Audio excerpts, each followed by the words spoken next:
Hello friends, welcome to teaching Kishan YouTube channel. તો આપણે કંઈક ગુજરાતનો સાંસ્કૃતિક વારસો એટલે કે કલ્ચર ઓફ ગુજરાત જોતા હતા, જેની અંદર અત્યાર સુધી આપણે 18 લેક્ચર જોઈ ગયા। તો જો તમે અગાઉના 18 લેક્ચર ન જોયા હોય તો ખાસ કરીને જોઈ લેજો। આઈ બટન ઉપર તમને લિંક મળશે, ડિસ્ક્રિપ્શનમાં પણ તમને લિંક મળશે, એના ઉપર ક્લિક કરો, અગાઉના 18 લેક્ચર તમે જોઈ લો। તમારા સિલેબસની અંદર હોય, તમે કોઈ પણ એક્ઝામની તૈયારી કરતા હોય તો એમાં તમે સિલેબસ જોઈ લો। એની અંદર કલ્ચર ઓફ ગુજરાત અથવા તો કલ્ચર ઓફ ઇન્ડિયા આ રીતના એક આખો પોર્શન હશે કે culture of Gujarat plus India. તો એની અંદર જે પણ ટોપિક લખેલા છે તો એ ટોપિક વાઇઝ જ હું તમને આ સિરીઝમાં લઈ જાઉં છું। બીજી વસ્તુ કે તમારા સિલેબસની અંદર ખાસ કરીને એક અલગથી ટોપિક મૂકવામાં આવ્યો છે। જો પીએસઆઈ કોન્સ્ટેબલની તૈયારી તમે કરતા હોય તો એમાં સ્પેસિફિક આદિવાસી સમુદાય વિશે, આદિવાસી સંસ્કૃતિ, આદિવાસી મેળા, એમના પોશાક, રહેણી કરણી, એમના નૃત્યો અલગથી એક ટોપિક મૂકવામાં આવ્યો છે, જે મોસ્ટ આઈએમપી છે। અને સમય જતાં હું તમને લખીને આપું છું કે આ આદિવાસી સંસ્કૃતિનો જે ટોપિક છે એ સમય જતાં એનું વેઇટેજ વધશે, એમાંથી વધારે ક્વેશ્ચન પૂછાશે। કારણ કે સરકાર પણ ઈચ્છે છે કે ભાઈ તમે જે કન્ટ્રીની અંદર રહો છો, તમે જે સ્ટેટની અંદર રહો છો, તો એ સ્ટેટમાં જે પણ પછાત વર્ગ છે, જે આદિવાસી સમુદાયો છે, તો એ આદિવાસી સમુદાયને તમે સમજો, કઈ રીતના એમની રહેણી કરણી છે, કઈ રીતના એમની સંસ્કૃતિ છે, કઈ રીતના એમના મેળાઓ છે, નૃત્યો છે, અને સાથે સાથે એમના જે સ્ટ્રક્ચર છે। કારણ કે અત્યારે તમે જુઓ કે સૌથી ઓછું જો આધુનિકરણ અને વેસ્ટર્નાઇઝેશન થયું હોય તો એ આદિવાસી સમુદાયની અંદર થયું છે, સૌથી ઓછું। બાકી તમે જો બીજા સમુદાયની અંદર કેટલું ફાસ્ટ આધુનિકરણ થયું છે, સાથે સાથે વેસ્ટર્નાઇઝેશન થયું છે, એમના જે પરંપરાગત પોશાકો છે એ અત્યારે તમે જોશો કે આખું વેસ્ટર્ન કલ્ચર અત્યારે આવી ગયું છે। પરંતુ જો ગામડાની અંદર કે કોઈ પછાત વર્ગ જે તમે કહો છો એમાં સૌથી ઓછું આધુનિકરણ થયું છે।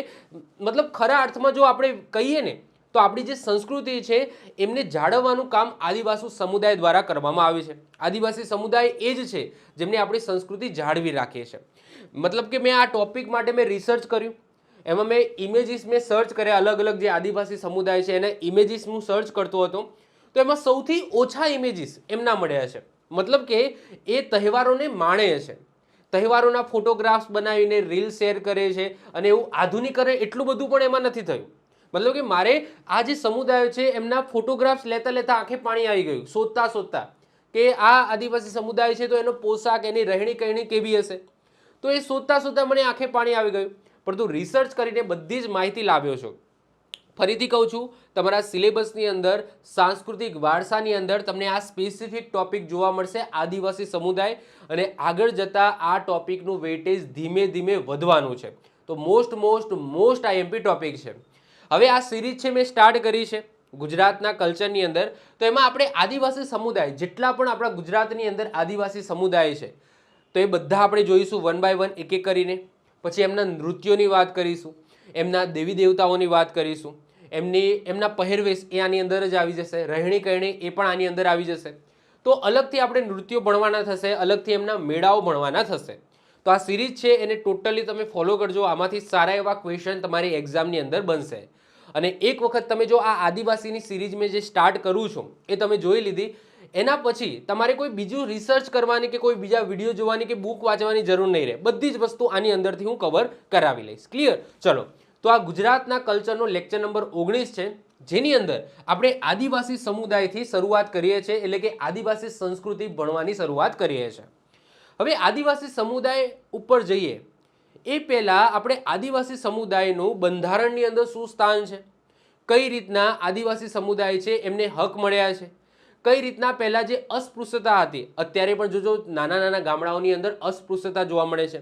તમે કોઈ મૂવી જોઈ હોય તો મૂવીની અંદર પણ તમે અત્યારે પણ તમે જોશો કે એવું બતાવવામાં આવે છે, માની લો કે કોઈ પછાત વર્ગમાંથી કોઈ બાળક છે ભણવા આવે છે તો એ સ્કૂલનું પાણીમાં પણ અલગ હોય। એ ઉપર વર્ગના લોકો માટે, ઉપર વર્ગના જે બાળકો છે એમના માટે પાણીની અલગ વ્યવસ્થા કરેલી હોય, જે પછાત વર્ગ છે એમના માટે અલગ પાણીની વ્યવસ્થા કરી હોય। હજુ પણ ગામડાઓની અંદર આ વસ્તુ તમને જોવા મળશે।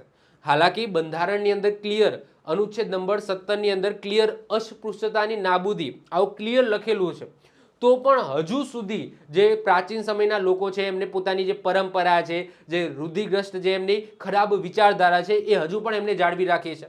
પરંતુ સમય જતાં જેમ નવી પેઢી આવશે આ બધું ભૂલી જશે, મને ખાતરી છે કે આપણા દેશની અંદર હવે કોઈ એવું નહીં રહે કે ભાઈ આ પછાત વર્ગથી છે કે આ ઉપર વર્ગથી છે, બધાને સમાન અધિકારો મળશે. જેમ જેમ નવી પેઢી આવશે, નવા નવા જે વિચારો છે એ લઈને આવશે, આધુનિકરણ થશે ધીમે ધીમે, એ રીતના આ બધી વસ્તુ છે એ ધીમે ધીમે જતી રહેશે. ઓકે, તો શરૂઆત કરીએ છીએ આદિવાસી સમુદાયની. તો સૌથી પહેલા આપણે ગુજરાતના આદિવાસીની વાત કરીએ કે આપણા ગુજરાતની અંદર ટોટલ કેટલા આદિવાસી સમુદાય છે. હવે જો ઓફિશિયલી વાત કરું કે જેટલા સમુદાય છે એની વાત કરું તો ટોટલ 25 સમુદાય છે. ટોટલ 25 એવા કહી શકો કે કાસ્ટ છે, આદિવાસી સમુદાય છે, શિડ્યુલ ટ્રાઇબ્સ છે. હવે જો ઘણી વખત આપણે બંધારણ વાંચતા આવીએ છીએ તો એની અંદર બે શબ્દો જોવા મળે છે, એસસી અને એસટી. એસસી એસટી ગમે તે તમે જોયું હશે કે ભાઈ એસસી અને એસટીને અનામત આપવામાં આવી, તો એમાં એસટી છે ને એનો મતલબ જ થાય છે આદિવાસી સમુદાય. એસટી એટલે કે શિડ્યુલ ટ્રાઇબ્સ, અને આ ટ્રાઇબ્સનો ગુજરાતી તમે અર્થ કાઢો તો એનો મતલબ થાય આદિવાસી. તો જે એસટી છે ને, આ એસટી એટલે કે શિડ્યુલ ટ્રાઇબ્સ એટલે જ આદિવાસી સમુદાય. ક્લિયર? તો ચલો, તો વાત કરીએ આપણે ગુજરાતના આદિવાસી સમુદાયની. તો ગુજરાતની અંદર ટોટલ 25 જેટલા આદિવાસી સમુદાય છે. પરંતુ તમે વિકિપીડિયા ઓપન કરશો કે ભાઈ ગુજરાતની અંદર કેટલા શિડ્યુલ ટ્રાઇબ્સ છે, તો તમને આન્સર મળશે 31 મળશે. 31.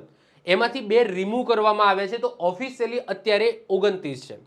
વિકિપીડિયાની અંદર 31 બતાવશે, એમાંથી 2 રિમૂવ કરેલા એવું પણ બતાવશે. તો ઓફિશિયલી જોવા મળીએ, મતલબ કે આપણે વિકિપીડિયા થ્રુ જઈએ તો 29 છે, પરંતુ રિયલમાં કેટલા છે? રિયલમાં 25 છે. હવે સાહેબ એ કેવી રીતના? કારણ કે જો કોઈ પણ આદિવાસી સમુદાય છે તો એ જ આદિવાસી સમુદાયના અલગ અલગ વિસ્તારમાં એક જ આદિવાસી, સમજી લો ભીલને આપણે પકડી લઈએ કે ભીલ આદિવાસી સમુદાય છે. હવે ભીલ આદિવાસી સમુદાય છે, માની લો કે સૌરાષ્ટ્રની અંદર પણ રહે છે અને સમજી લો તળ ગુજરાતની અંદર પણ રહે છે.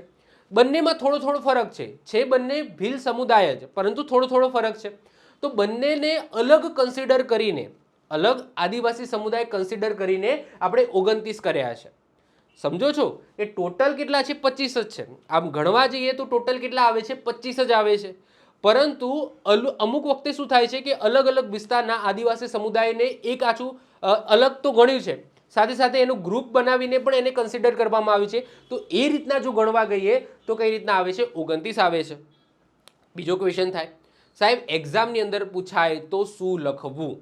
તો જો ક્લિયરલી તમને પૂછાય કે ગુજરાતની અંદર કેટલા આદિવાસી સમુદાય છે, તો આપણે 25 લખીને આવીશું. કેટલા? 25 લખીને આવીશું. આપણે આ ઓફિશિયલી જે વિકિપીડિયાનું ફિગર છે એને આપણે કન્સિડર નહીં કરીએ, આપણા પુસ્તકની અંદર જે ફિગર છે એને આપણે કન્સિડર કરીશું. આ એટલા માટે 29 લખાવ્યું કારણ કે કાલ ઉઠીને કોઈક સર્ચ કરે અને તમને વિકિપીડિયા ઓપન કર્યું તો વિકિપીડિયાની અંદર ઓફિશિયલી 31 બતાવશે, પરંતુ 31 નું જે લિસ્ટ હશે એમાંથી 2 ને રિમૂવ કરેલા બતાવશે, તો તમને 29 જ બતાવશે. ઓકે, નામ વાંચો તો 29 નામ હશે, પરંતુ છે ટોટલ 25, મતલબ કે 29 ની અંદર અમુક છે રિપીટ થતા હશે. સમજો છો? રિપીટ થતા હશે તો એ રીતના 29 થાય છે, પરંતુ આપણે રિપીટ થતા હોય એને કાઢી નાખો, રિપીટ થવા નથી દેવા. તો કેટલા છે? માત્ર 25 આદિવાસી સમુદાય છે. અને આ 25 આદિવાસી સમુદાય વિશે આપણે ભણવાનું છે. ક્લિયર? ઓકે, આમાંથી કેવા ક્વેશ્ચનો પૂછાઈ શકે? તો જો આદિવાસી સમાજમાંથી તો પહેલા તો એ જ પૂછાઈ શકે કે ભાઈ કોઈ આદિવાસી સમુદાય છે, તો એ આદિવાસી સમુદાય છે એ કઈ જગ્યાએ થી બિલોંગ કરે છે, મતલબ કે કયા જિલ્લાની અંદર એનું વેઇટેજ વધારે છે. બીજી વસ્તુ શું પૂછાય? એની કંઈક વિશેષતા હોય, મતલબ કે એ કોઈ આદિવાસી સમુદાય દ્વારા કોઈ સ્પેસિફિક કોઈ ચિત્રકલા છે, જેમ કે વારલી ચિત્રકળા છે. ઓકે, પછી રાઠવા સમાજની એમની ચિત્રકળા છે, પિઠોરા ચિત્રકળા છે. પછી બીજું શું પૂછાઈ શકે? એમના કોઈ સ્પેસિફિક નૃત્યો હોય, આ સમાજ દ્વારા, આ આદિવાસી સમુદાય દ્વારા આ નૃત્ય કરવામાં આવે છે, તો એ નૃત્ય વિશે પૂછાઈ શકે. અથવા તો સ્પેસિફિક એમની કંઈક રહેણી કહેણી હોય, કંઈક એવું નવીનતા હોય જે બીજાથી અલગ પડતું હોય, તો એ ટાઈપના ક્વેશ્ચન આ આદિવાસી સમુદાયમાંથી પૂછાઈ શકે. ક્લિયર? બધી વસ્તુ ક્લિયર કરાવીશ. આ તમે સિરીઝ જોશો એટલે તમારો આદિવાસી સમુદાય એ ટોટલી પૂરો થઈ જશે. અને હું મસ્ત સરસ રીતના આપણે 1 બાય 1 સ્ટેપ બાય સ્ટેપ આપણે જવાનું છે. ઓકે, તો આદિવાસીને રાની પરજ તરીકે પણ ઓળખવામાં આવે છે. રાની પરજ તરીકે પણ ઓળખવામાં આવે છે. ગુજરાતમાં સૌથી વધુ આદિવાસી પૂર્વના જિલ્લાઓ જેમ કે બનાસકાંઠા, સાબરકાંઠા, અરવલ્લી, દાહોદ, પંચમહાલ, મહીસાગર, છોટાઉદેપુર, ડાંગ, નર્મદા અને વલસાડમાં જોવા મળે છે. ધેટ્સ મીન્સ કે શું પૂર્વના પટ્ટાની અંદર, એટલે કે આ આપણા ગુજરાતનો મેપ છે એની અંદર જે ગ્રીન કલર કરેલો છે ત્યાં સૌથી વધારે આદિવાસી સમુદાય તમને જોવા મળશે. એટલે કે તમે કહી શકો કે આપણે રાજસ્થાન અને ગુજરાતની બોર્ડર, મધ્યપ્રદેશ અને ગુજરાતની બોર્ડર અને મહારાષ્ટ્ર અને ગુજરાતની બોર્ડરે સૌથી વધારે આદિવાસી સમુદાય તમને જોવા મળશે. બીજી વસ્તુ કે અહીંયા સૌથી વધારે પહાડી ઇલાકા પણ છે. તો પહાડી ઇલાકા એ અમુક આદિવાસી સમુદાય છે એ પહાડી ઇલાકામાં પણ રહે છે, જેની વાત આપણે ધીમે ધીમે કરીશું.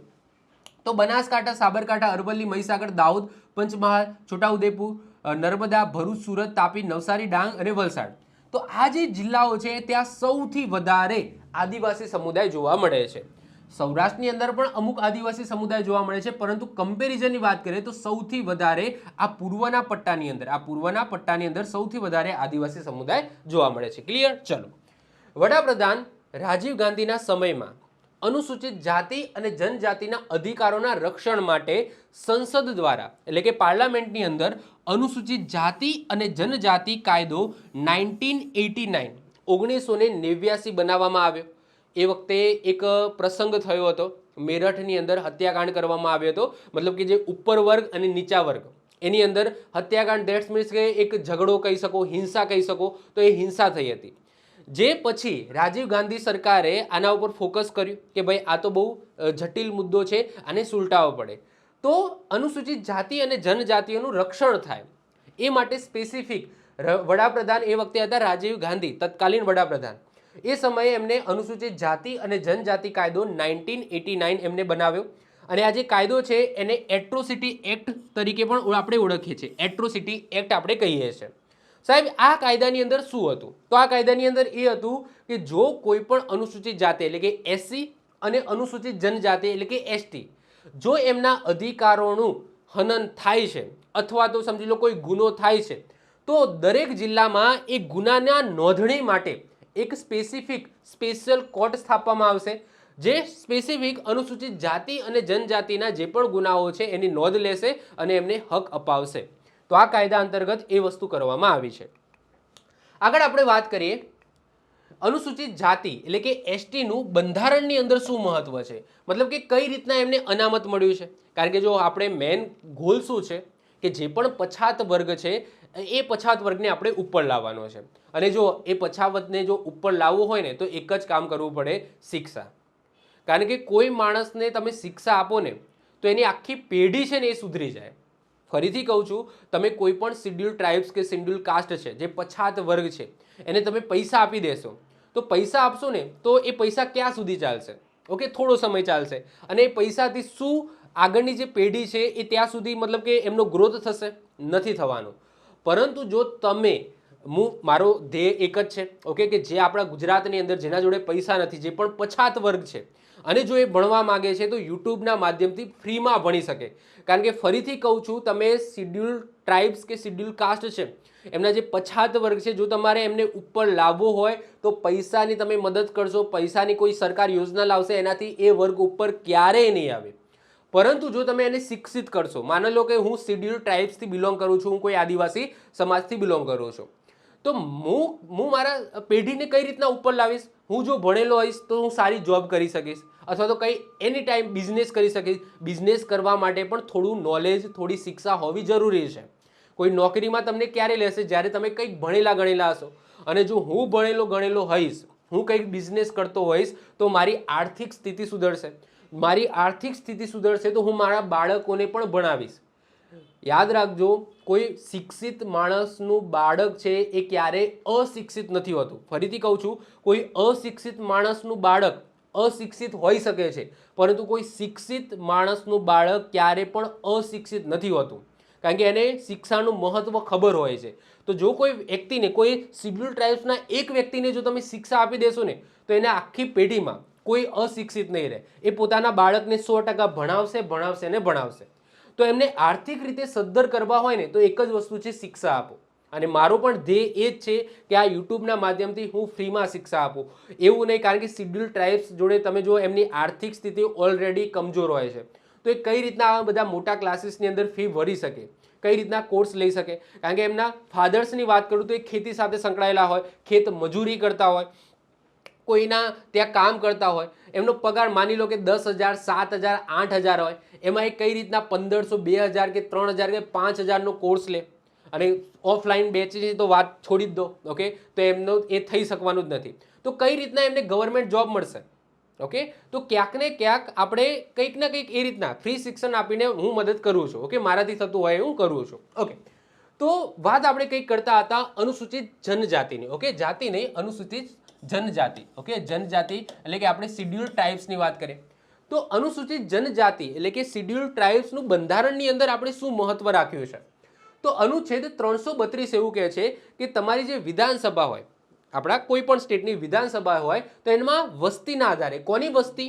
અનુસૂચિત જાતિ અને જનજાતિની વસ્તી માટે અનામત બેઠકો રાખવામાં આવશે, જેને 104ના બંધારણીય સુધારા 2019 અંતર્ગત એને 2030 સુધી લંબાવવામાં આવે છે. જ્યારે બંધારણ બન્યું હતું ત્યારે અમુક સમય માટે 10 વર્ષ માટે એને કીધું હતું કે આપણે અનામત આપીશું વિધાનસભાની અંદર અને લોકસભાની અંદર. પરંતુ આગળ જતાં એ 10 વર્ષ પૂરા થાય તો એ અનામત બેઠકોને આપણે લંબાવવી પડે ને. તો છેલ્લે 104મો બંધારણીય સુધારો થયો 2019ની અંદર, અને એ અંતર્ગત આપણે 2030 સુધી કે અનામત મળશે વિધાનસભાની અંદર, લોકસભાની અંદર એમને અનામત મળશે શિડ્યુલ ટાઇપ્સ અને શિડ્યુલ કાસ્ટને. તો એ આપણે 2030 સુધી લંબાવ્યું. અત્યારે ગુજરાતની વિધાનસભાની વાત કરીએ તો ગુજરાતમાં ટોટલ વિધાનસભાની કેટલી બેઠકો છે? 182 બેઠકો છે. આ 182 બેઠકોમાંથી 13 સીટ એસસી એટલે કે શિડ્યુલ કાસ્ટ માટે અને 27 સીટ એસટી એટલે કે શિડ્યુલ ટ્રાઇબ્સ માટે આપણે અનામત રાખી છે. એટલે કે 182 માંથી 13 પ્લસ 27 આ સીટો એસસી અને એસટી વ્યક્તિઓ માટે અનામત છે. એમાં કોઈ જનરલ કેટેગરીનો વ્યક્તિ આવી શકે નહીં. સ્પેસિફિક 182 માંથી 13 સીટો તો એસસીના વ્યક્તિઓ હશે. 13 સીટો પર એસસી એટલે કે શિડ્યુલ કાસ્ટના વ્યક્તિઓ હશે ને હશે. વધારે હોઈ શકે છે, 13 થી વધારે હશે, પરંતુ 13 થી ઓછા નહીં હોય 182 માંથી. એ જ રીતના શિડ્યુલ ટ્રાઇબ્સના 182 માંથી 27 સીટો છે એ રિઝર્વ છે શિડ્યુલ ટ્રાઇબ્સ માટે. એટલે કે 27 થી વધારે શિડ્યુલ ટ્રાઇબ્સ આ 182માં હશે, પરંતુ 27 થી ઓછા તો નહીં હોય. તો પહેલા તો આપણે વિધાનસભાઓની અંદર આ અનામત આપણે આપીએ છીએ.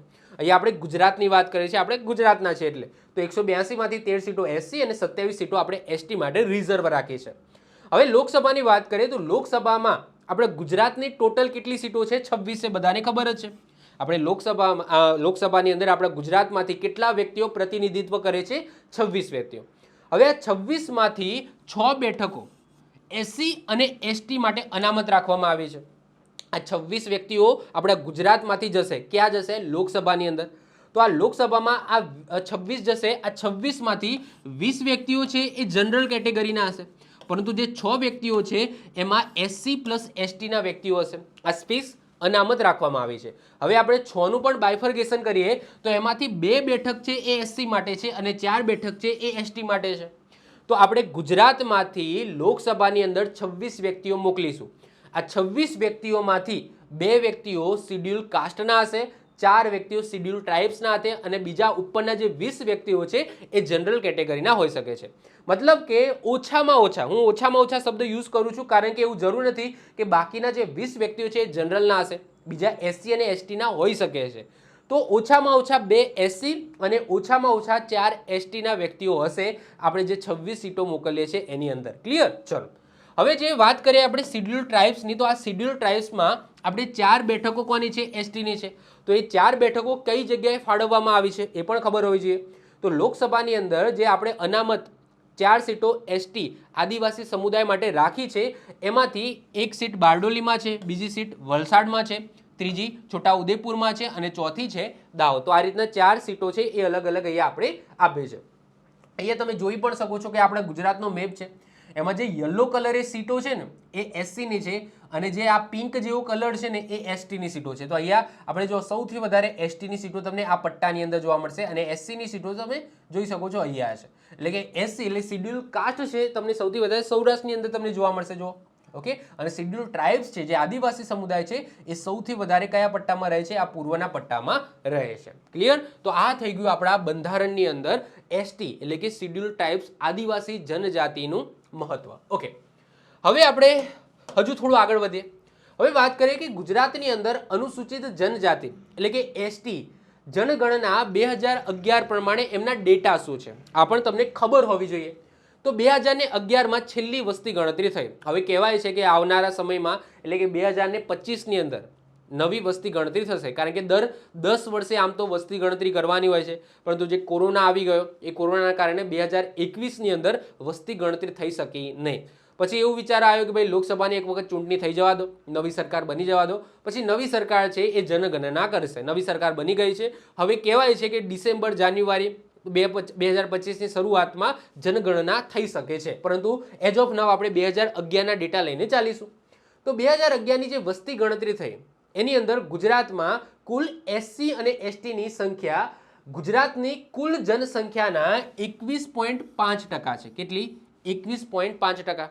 એટલે કે આપણે ગુજરાતની ટોટલ પોપ્યુલેશન 100% ગણી લો તો એમાંથી 21.5% SC પ્લસ ST સમુદાય છે, જેમાંથી આપણે 21.5નું પણ બાયફર્ગેશન કરીએ તો SC એટલે કે શિડ્યુલ કાસ્ટ 6.7% છે અને ST એટલે કે શિડ્યુલ ટ્રાઇબ્સ છે એ 14.8% છે.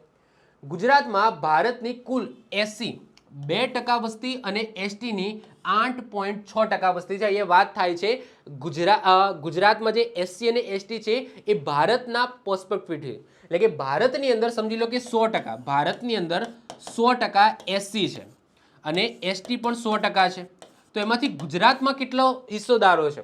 તો સમજી લો કે ભારતની અંદર કુલ 100% SC છે, તો એમાંથી 2% ગુજરાતમાં છે.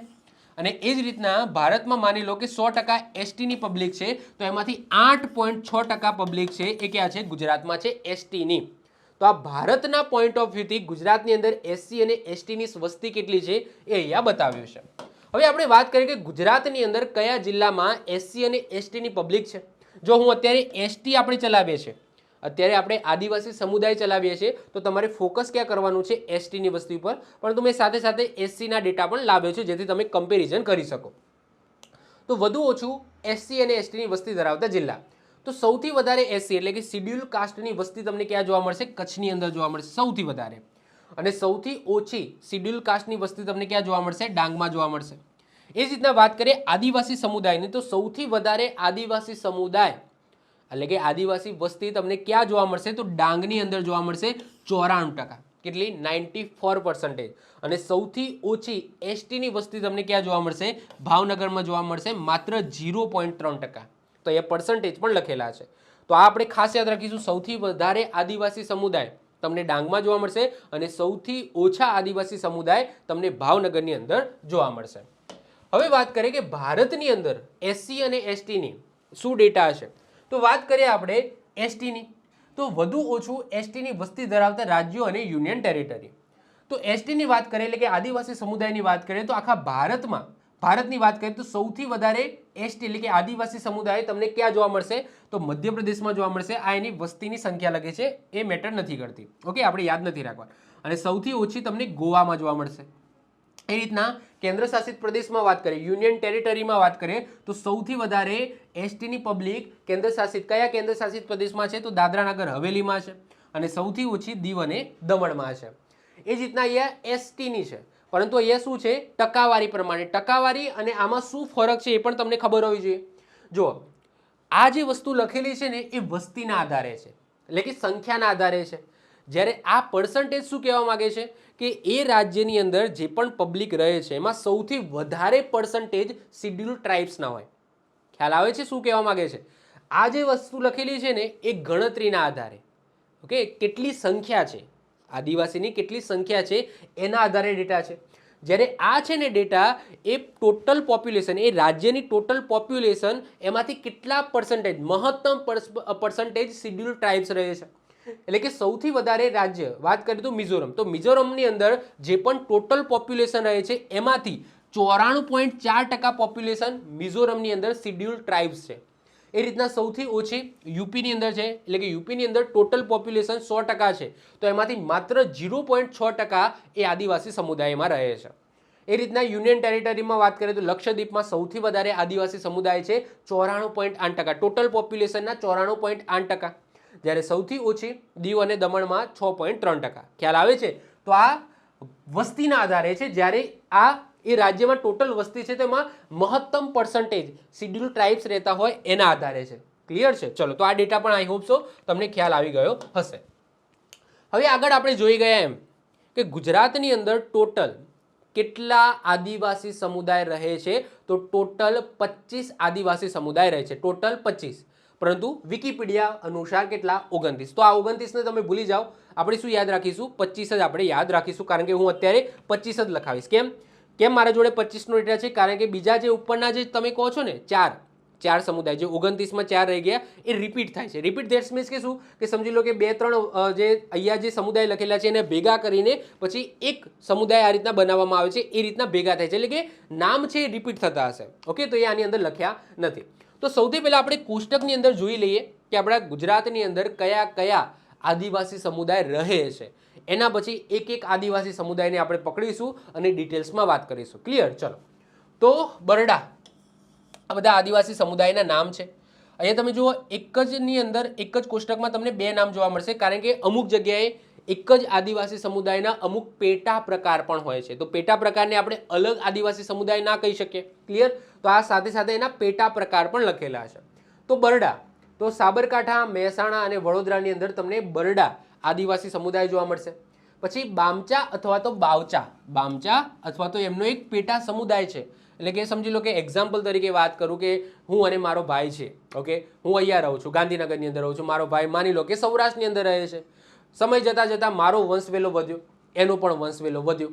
ઓકે, એ કંઈક અલગ નામે ઓળખાયો, હું કંઈક અલગ નામે ઓળખાયો. ઓકે, તો છે તો એક જ, પરંતુ અલગ અલગ સમુદાય, મતલબ કે એક પેટા થઈ ગયો, પેટા સમુદાય તમે કહી શકો. તો આ વસ્તુ છે. તો અમુક જગ્યાએ એમને બાવચા કહેવામાં આવે, અમુક જગ્યાએ બામચા કહેવામાં આવે છે, એક જ સમુદાય. તો અમદાવાદ, વડોદરા, મહેસાણા અને ખેડામાં આ સમુદાય જોવા મળશે. પછી ભીલ ગરાસિયા, પછી ઢોલી ભીલ અને બીજા ઘણા બધા ટાઈપના ભીલ આવે છે. ઓકે, આગળ તમને જોવા મળશે. તો આ ભીલ સમુદાય છે એ તમને પંચમહાલ, સાબરકાંઠા, અમદાવાદ, વડોદરા, ભરૂચ, સુરત, વલસાડ અને તાપી. ગુજરાતની અંદર સૌથી મોટો આદિવાસી સમુદાય હોય તો એ છે ભીલ. અને ભીલની અંદર પણ એમના ઘણા પેટા સમુદાય છે, જેમાં પાછળ તો ભીલ લખવામાં આવે છે. તો જ્યારે પણ તમે ભીલ સમજો છો તો સમજી લેવાનું. ક્લિયર? તો સૌથી મોટો સમુદાય પૂછાય ગુજરાતની અંદર કયો આદિવાસી સમુદાય છે? ભીલ. એના પછી ચારણ જુનાગઢ અને જામનગરમાં જોવા મળશે. ચૌધરી સુરત, તાપી, નવસારી અને વલસાડમાં જોવા મળશે. ચૌધરા સુરત, તાપી, નવસારી, ભરૂચ, નર્મદા અને વલસાડ, આ બંને અલગ અલગ સમુદાય છે, ચૌધરી અને ચૌધરા. એના પછી ધાનકા, તળવી, તેતરિયા, વલવી. ઓકે, આ જે સમુદાય છે બધા એક જ છે, એટલે એકબીજાના પેટા સમુદાય છે. એ તમને પંચમહાલ, વડોદરા, નર્મદા, ભરૂચ, સુરત અને વલસાડની અંદર જોવા મળશે. આ બધી માહિતી વિકિપીડિયાની અંદર પણ અવેલેબલ છે, તમે જોઈ શકો છો. એના પછી નેક્સ્ટ આગળ વાત કરીએ, આગળ સમુદાયની વાત કરીએ તો સીધી અને સીધી બાદશન એ તમને અમરેલી, ભાવનગર, જામનગર, જુનાગઢ અને રાજકોટમાં જોવા મળશે. પછી ઢોળિયા અને ધોળિયા અથવા તો ધોળી, આ જે આદિવાસી સમુદાય છે તમને સુરત, તાપી, નવસારી અને વલસાડમાં જોવા મળશે. એના પછી હળપતિ, દુબળા, આમને દુબળા કહેવામાં આવે છે કારણ કે હળપતિ આપણે વાત કરીશું તો હળપતિ પછી દુબળા હળપતિ આદિવાસી સમુદાયને દુબળા કહેવામાં આવે છે. તો દુબળા અને તાલવિયા, તો આ જે 3 સમુદાય છે એક જ, જે તમને સુરત, તાપી, ભરૂચ, નર્મદા, ડાંગ, વડોદરા અને નવસારી ત્યાં જોવા મળશે. પછી ગામિત, ગાવિત, ગામટા, પડવી અને માવચી, આ બધા એક જ સમુદાય છે, પરંતુ અલગ અલગ નામે અલગ અલગ જગ્યાએ ઓળખાય છે. આ એમના અલગ નામ છે. અમુક અલગ અલગ શું હોય, એના પેટા પ્રકાર પણ હોય. તો ભરૂચ, નર્મદા, સુરત, ડાંગ, નવસારી અને તાપીમાં જોવા મળશે. પછી ગોંડ અને રાજગોંડ, તો ગોંડ અને રાજગોંડ જે આદિવાસી સમુદાય છે તમને સુરત, વડોદરા અને પંચમહાલમાં જોવા મળશે.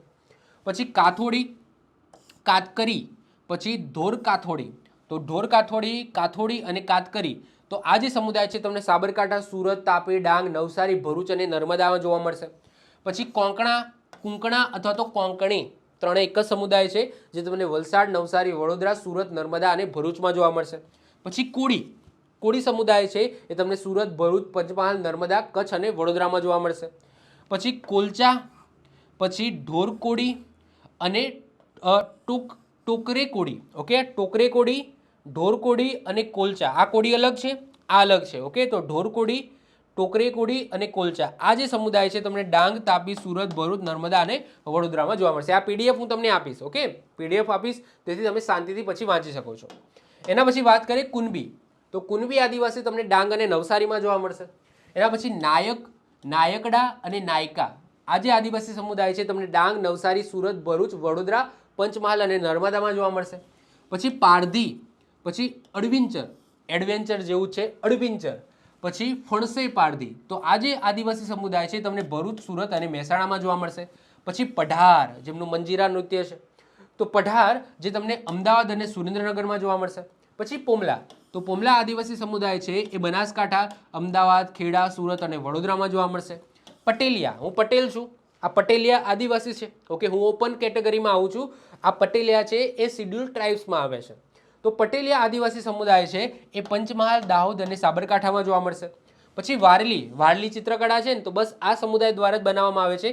તો વારલી આદિવાસી સમુદાય છે જે તમને ડાંગ, વલસાડ, સુરત, તાપી અને ભરૂચમાં જોવા મળશે. પછી રાઠવા, જે પિઠોરા ચિત્રકળા સાથે સંકળાયેલા છે, તો એ વડોદરા, પંચમહાલ અને સાબરકાંઠામાં જોવા મળશે. પછી વિટોલિયા, કોટવાડિયા અને બરોડિયા, જે તમને સુરત, નવસારી, વલસાડ, ડાંગ અને ભરૂચની અંદર જોવા મળશે.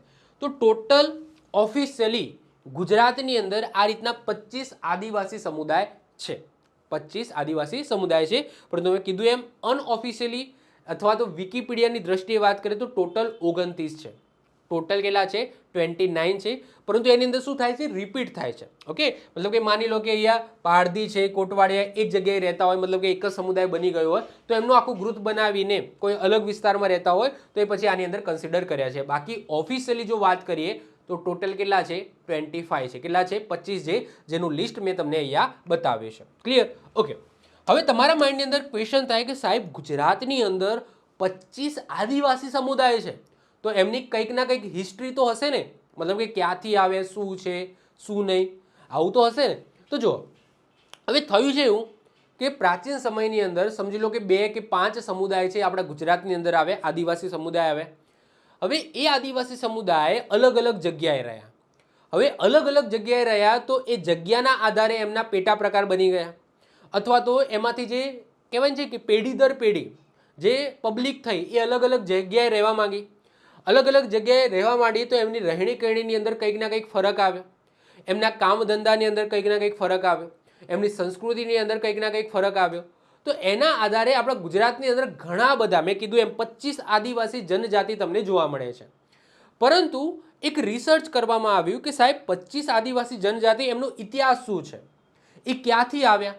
તો એના આધારે મતલબ કે કોઈ એવો આદિવાસી સમુદાય હોય જેનો બહુ દૂર દૂર સુધી ઇતિહાસ મળતો હોય, તો એને આપણે આદિ જનજાતિ કહીએ છીએ. આદિ, જેમ કે આદિ પુરુષ મૂવી આવ્યું હતું ને રામાયણ ઉપર, તો આદિનો મતલબ શું થાય? બહુ પ્રાચીન અથવા તો પ્રથમ, પહેલા આદિવાસી, મતલબ કે આદિ પુરુષનો મતલબ શું થાય? પ્રથમ પુરુષ, એટલે કે જ્યારે પહેલા પુરુષનો થયો હતો. એ રીતના આદિ જનજાતિ કઈ કઈ છે આપણા ભારત, આ રિસર્ચ ભારતના લેવલે થયું હતું કે ભારતની અંદર જે આદિવાસી સમુદાય છે એમાં સૌથી પ્રાચીનમાં પ્રાચીન, મતલબ કે એનો દૂર દૂર સુધી ઇતિહાસ બનતો હોય, એટલે કે એનું થડ છે, એ થડ શોધવા માટેના આપણા ભારતની અંદર રિસર્ચ કરવામાં આવી, એક સમિતિ બનાવવામાં આવી.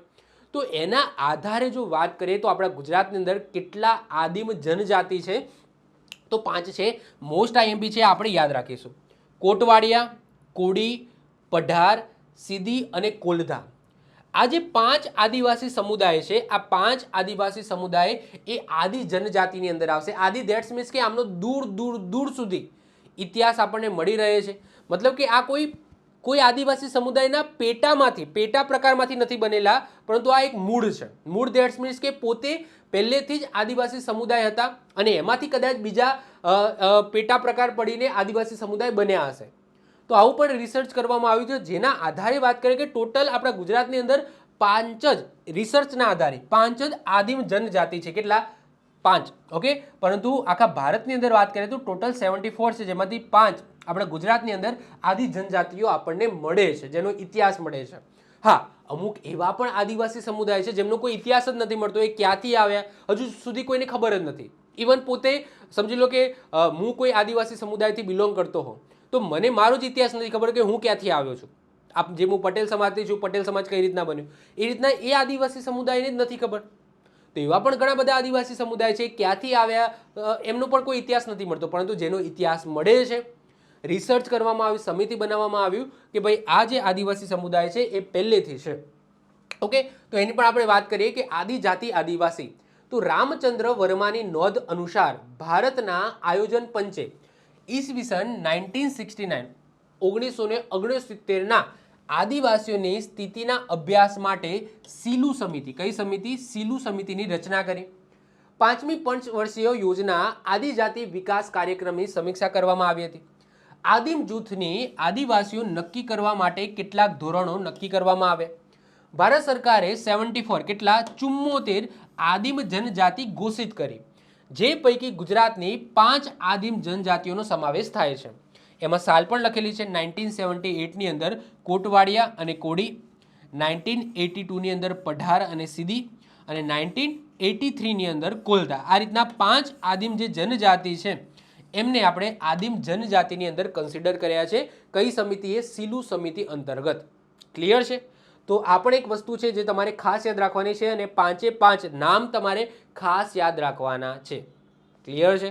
ચલો ઓકે, હવે આપણે શું કરીશું? મેં જે પણ તમને 25 આદિવાસી સમુદાય બતાવ્યા, જે આપણા ગુજરાતના આદિવાસી સમુદાય છે. હવે એવું નથી કે ગુજરાતના આદિવાસી સમુદાય એટલે કે માત્ર ને માત્ર ગુજરાતમાં છે. ના ના ના ના, એવું તો ભૂલતા જ નહીં હો.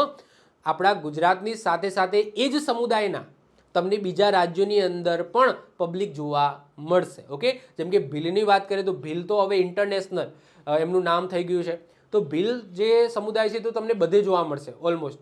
પછી તમને બીજા ઘણા બધા એવા સમુદાય છે જેમની પબ્લિક તમને મહારાષ્ટ્ર છે, રાજસ્થાન છે, સૌરાષ્ટ્ર છે, મૈસૂર છે, તો કર્ણાટક છે. ઓકે, તો ત્યાં પણ તમને જોવા મળશે. ઓકે, ચલો તો સૌથી પહેલાં આપણે વાત કરીએ ભીલથી. ઓકે, 1 બાય 1 એક એક કરીને જોવાનું છે. તો ભીલનો પહેરવેશ તમે જોઈ શકો છો. એમને તીર કામઠું બહુ ગમે છે. ઓકે, બાણ અને તીર. ઓકે, તીર કામઠા બહુ ગમે છે અને શિકારના શોખીન હોય છે. ભીલની વાત કરીએ તો આ એમનો પહેરવેશ છે.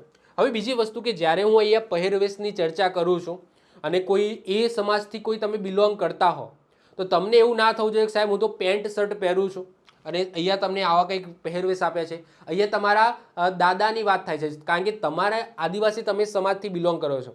પહેલી વસ્તુ તો હા, તમે મારો જે વિડીયો તમે જોવો છો અને તમે જોનારા ખુદ આદિવાસી સમુદાયથી બિલોંગ કરતા હોય તો તમારે પહેલાં તો ખાસ નીચે કોમેન્ટ કરવાની છે કે સર હું આ આદિવાસી સમુદાયથી બિલોંગ કરું છું, આ મારું નામ છે અને આ આદિવાસી સમુદાયથી હું બિલોંગ કરું છું. તો જેટલા પણ આદિવાસી સમુદાયથી મારા ભાઈઓ કે બહેનો જોઈ રહ્યા છે વિડીયો, તો ખાસ કરીને સૌથી પહેલાં તમારી નીચે કોમેન્ટ કરવાની છે કે સર હું આ આદિવાસી સમુદાયથી બિલોંગ કરું છું. તો મને પણ આઈડિયા આવે કે મારો વિડીયો આજે તમારા આદિવાસી સમુદાય છે ત્યાં સુધી પહોંચે છે કે નહીં, હું કંઈક હેલ્પ કરી શકું છું કે નહીં. તો ખાસ તમારે તો પહેલાં એ કરવાનું છે. બીજી વસ્તુ કે અહીંયા પહેરવેશની વાત કરીશ એ તમારા ટ્રેડિશનલ પહેરવેશની વાત કરીશ. મતલબ કે તમે ભલે અત્યારે પેન્ટ શર્ટ પહેરતા હોય, તમારા સમાજનું આધુનિકરણ થઈ ગયું હોય, પરંતુ હું અહીંયા ટ્રેડિશનલ ડ્રેસની વાત કરીશ જે તમારા પરંપરાગત ડ્રેસ છે, એટલે કે તમારા બાપ દાદા પહેરતા હતા જ્યારે બહુ આધુનિકરણ થયું હતું ને એ સમયના પહેરવેશની વાત કરીશ. ઓકે, તો ડોન્ટ માઇન્ડ કે હું અત્યારે પેન્ટ શર્ટ પહેરું છું, અમારો સમાજ આવો કંઈક ડ્રેસ પહેરતો નથી, તો એવું તમે કોમેન્ટ ના કરતા. ઓકે, તમારા બાપ દાદાના પહેરવેશની હું અહીંયા વાત કરીશ. ઓકે, તો આ અતિ પ્રાચીન જાતિ છે જેનો ઉલ્લેખ તમને રામાયણ અને મહાભારતના ગ્રંથોમાં પણ જોવા મળશે. ભીલ એ આર્યોના આગમન પહેલા રાજસત્તા ભોગવતા. ગુજરાતમાં ભીલોની મોટી વસ્તી તમને ક્યાં જોવા મળશે? પંચમહાલ જિલ્લાની અંદર જોવા મળશે. આ લોકો તમને ભરૂચ, ડાંગ, સુરત, સાબરકાંઠા, બનાસકાંઠા, નર્મદા અને ડાંગની અંદર પણ જોવા મળશે. ગુજરાતમાં આદિવાસીઓની 25 જાતિઓ પૈકી સૌથી મોટી જાતિ હોય તો એ ભીલોની છે. એટલે કે પૂછાય એક્ઝામની અંદર કે આપણા ગુજરાતની અંદર જે આદિવાસી સમુદાય છે એમાં કયા સમુદાયની વસ્તી સૌથી વધારે છે? તો ભીલોની છે. તેમની અનેક પેટા જાતિઓ છે, જેમ કે ભીલાલા છે, પછી નવડી છે, ઢોલી છે, એટલે કે ઢોલી ભીલ, નવડી ભીલ, ભીલાલા ભીલ, રાવળ ભીલ, વસાવા ભીલ. તો આ બધી એમની પેટા જાતિઓ છે. ભીલ શબ્દની ઉત્પત્તિ દ્રવિડ શબ્દ બિલ્લુથી થઈ હતી, જેનો અર્થ થાય છે ધનુષ. શું થાય છે? ધનુષ થાય છે. પ્રાચીન કાળથી પોતાની સાથે કામઠી અને તીર, એટલે કે તીર કામઠા જે તમે જોઈ શકો છો, એટલે કે ધનુષ બાણની વાત થાય છે, રાખતા આવ્યા છે. ભીલનો અર્થ બાણ થાય છે, જેનો અર્થ કાપવું થાય છે. ભીલોના ચિત્રને શું કહેવામાં આવે છે? ભીરાડી ચિત્રો કહેવામાં આવે છે. ભીલો દ્વારા જે ચિત્રો દોરવામાં આવે છે તો એમને શું કહેવામાં આવે છે? ભીરાડી ચિત્રો કહેવામાં આવે છે. આગળ વાત કરીએ કે ભીલ લોકો એ બાણ વિદ્યા અને શિકાર કરવામાં તેમજ માછલી પકડવામાં પારંગત હોય છે. એમને બાણ વિદ્યા અને મેં કીધું એમ એ શિકારના શોખીન હોય છે, સાથે સાથે માછલા પકડવાની અંદર પણ એ પારંગત હોય છે. સંગીત નૃત્ય એમને પ્રિય હોય છે. તહેવારો અને મેળાઓ ઉત્સવપૂર્વક ઉજવે છે. ખાલી આ સમુદાય નહીં, આદિવાસીઓ જેટલા સમુદાય છે, આદિવાસી જેટલા સમુદાય છે એમના જે ઉત્સવો તમે જુઓ, એમના તમે મેળાઓ જુઓ. આપણા મેળાઓ તો કંઈ ના કહેવાય. ઓકે, એમની જે પરંપરાગત જે મેળાઓ થાય છે અને એમાં જે એમની કંઈક ના કંઈક એમની જે વિધિઓ હોય છે, કંઈક ના કંઈક એમની જે સાંસ્કૃતિક હોય છે, એ કંઈક અલગ જ હોય છે. તેમના ધાર્મિક જીવનમાં બળવો એટલે કે ભુવાનું સ્થાન ઘણું અગત્યનું હોય છે. જે ભુવા હોય છે ને, ઓકે, એમનું સ્થાન મહત્વનું હોય છે. એ લોકો એમને બળવો કહે છે. હોળી, જન્માષ્ટમી અને ઘોડ ગધેડાઓ એમનો મુખ્ય તહેવારો છે. ઉઘાડી તલવારનું નૃત્ય એમનું પ્રચલિત છે. ભીલોની બોલીને ભિલોડી કહેવામાં આવે છે. ભીલો જે બોલી બોલે છે ને એ ભિલોડી કહેવામાં આવે છે. બીજી વસ્તુ કે અત્યારે જો જે પણ આદિવાસી સમુદાય છે એમાં અમુક મોસ્ટ ઓફ ધ આદિવાસી સમુદાયની પોતાની બોલી હોય છે, પરંતુ એ લિપિ નથી હોતી. મતલબ કે એને લિપિબદ્ધ કરાવવામાં આવી હોતી નથી. એ જસ્ટ બોલવા માટે હોય છે. એને તમે લખી ન શકો. જેને લખી ના શકો એટલે કે લિપિબદ્ધ કરવામાં આવી નથી. એક્ઝામ્પલ તરીકે કોઈ હું બોલી છે, એ બોલી હું લખું, ઓકે, સોરી, બોલી હું મારા સમજી લો કે ઘરની અંદર કે મારા સમાજની અંદર બોલતો હોય, પરંતુ એ કોઈ કહેવાય એક્ઝિસ્ટિંગ કોઈ લિપિ એના પર નથી. જેમ કે આપણે ગુજરાતી છે લિપિબદ્ધ છે, હિન્દી છે લિપિબદ્ધ છે, મરાઠી છે, ઇંગ્લિશ છે, જે પણ આપણા બંધારણની અંદર તમે લેંગ્વેજ જોવો છો, તેલુગુ છે, તમિલ છે, એ લિપિબદ્ધ છે. બધી લખી શકો છો અને એને તમે કોઈકને શીખવાડી શકો છો. મીન્સ કે લખીને શીખવાડી શકો છો. પરંતુ આ જે બોલી છે એમની જે પોતાની અંગત બોલી હોય છે એ ખાલી બોલવામાં જ યુઝ થતી હોય. આગળ વાત કરીએ, જૂની ગુજરાતી ભાષાના કેટલાક શબ્દો જોવા મળે છે, જેમાં મરાઠી, અરબી, ફારસી અને હિન્દી ભાષા મિશ્ર શબ્દો હોય છે. શેની અંદર? આ ભિલોડી લેંગ્વેજમાં. પરંપરાગત પંચાયતોના મુખીને તળવ કહે છે, જે વિવાદોનો ઉકેલ આપે છે. હજુ પણ અમુક જગ્યાએ આ પ્રથા ચાલુ છે. જે પણ આદિવાસી સમુદાય હોય છે ત્યાં પંચ બેસે છે. જેમ આપણે પંચાયત કહીએ છીએ ને, હવે તો આપણે આધુનિકરણ થઈ ગયું, પંચાયતે બંધારણમાં સ્થાન મળી ગયું. પરંતુ પહેલાં શું થતું હતું? ગામનો પંચ બેસતો હતો અને ત્યાં બુજુર્ગ જે 5 વ્યક્તિઓ હોય એ ગામની અંદર કોઈ ફેસલો લાવવાનો હોય, કોઈ સમજી લો કોઈ ગુનો થયો હોય અથવા તો કંઈ પણ સમસ્યા હોય XYZ, તો એનો ઉકેલ લાવતા હતા. બધા સાથે મળીને પંચાયત બેસતી હતી, કહેવાય છે ને. તો એ હજુ પણ આદિવાસી સમુદાયની અંદર અમુક જગ્યાએ આ જોવા મળે છે. ભીલો રંગી કાળા હોય છે. પછી કવચિત ગૌણવર્ણા અને ગોરા માલુમ પડે છે. શરીરે મજબૂત બાંધાના અને નીચા કદના, શુદ્ધ અને કસાયેલા હોય છે. સ્વભાવે તેઓ પ્રામાણિક અને સંતોષી હોય છે. સ્વભાવે કેવા હોય છે? પ્રામાણિક હોય છે, ઓનેસ્ટ અને સંતોષી હોય છે. સેટિસ્ફેક્શન એમનામાં હોય છે. આગળ વાત કરીએ, ગુજરાતમાં ભીલોની કુલ વસ્તી 2011ના ડેટા પ્રમાણે વાત કરું છું, 34,41,945 છે. પરંપરાગત પહેરવેશની વાત કરીએ તો પુરુષ 3 હાથ લાંબો અને હાથેક પહોળો લંગોટ, શરીર ઉપર એકાદ ચાદર, ધોતિયું અને માથે ફાળિયું હોય છે. જ્યારે સ્ત્રીની વાત કરું તો ઘાઘરા, ઓઢણું અને કાંચડી માત્ર જોવા મળે છે. બીજી વસ્તુ કે મેં આગળ વાત કરી એમ, તમે જો ભીલ સમાજથી બિલોંગ કરતા હોય તો તમે આ વસ્તુ ન જોયું હોય તો ડોન્ટ માઇન્ડ. અહીંયા વાત થાય છે તમારા પરંપરાગત પહેરવેશને. ભીલ સમાજમાં સ્ત્રીઓ ઘરેણાની ભારે શોખીન હોય છે. ઓકે, ઘરેણા પહેરવા એમને ગમતા હોય છે.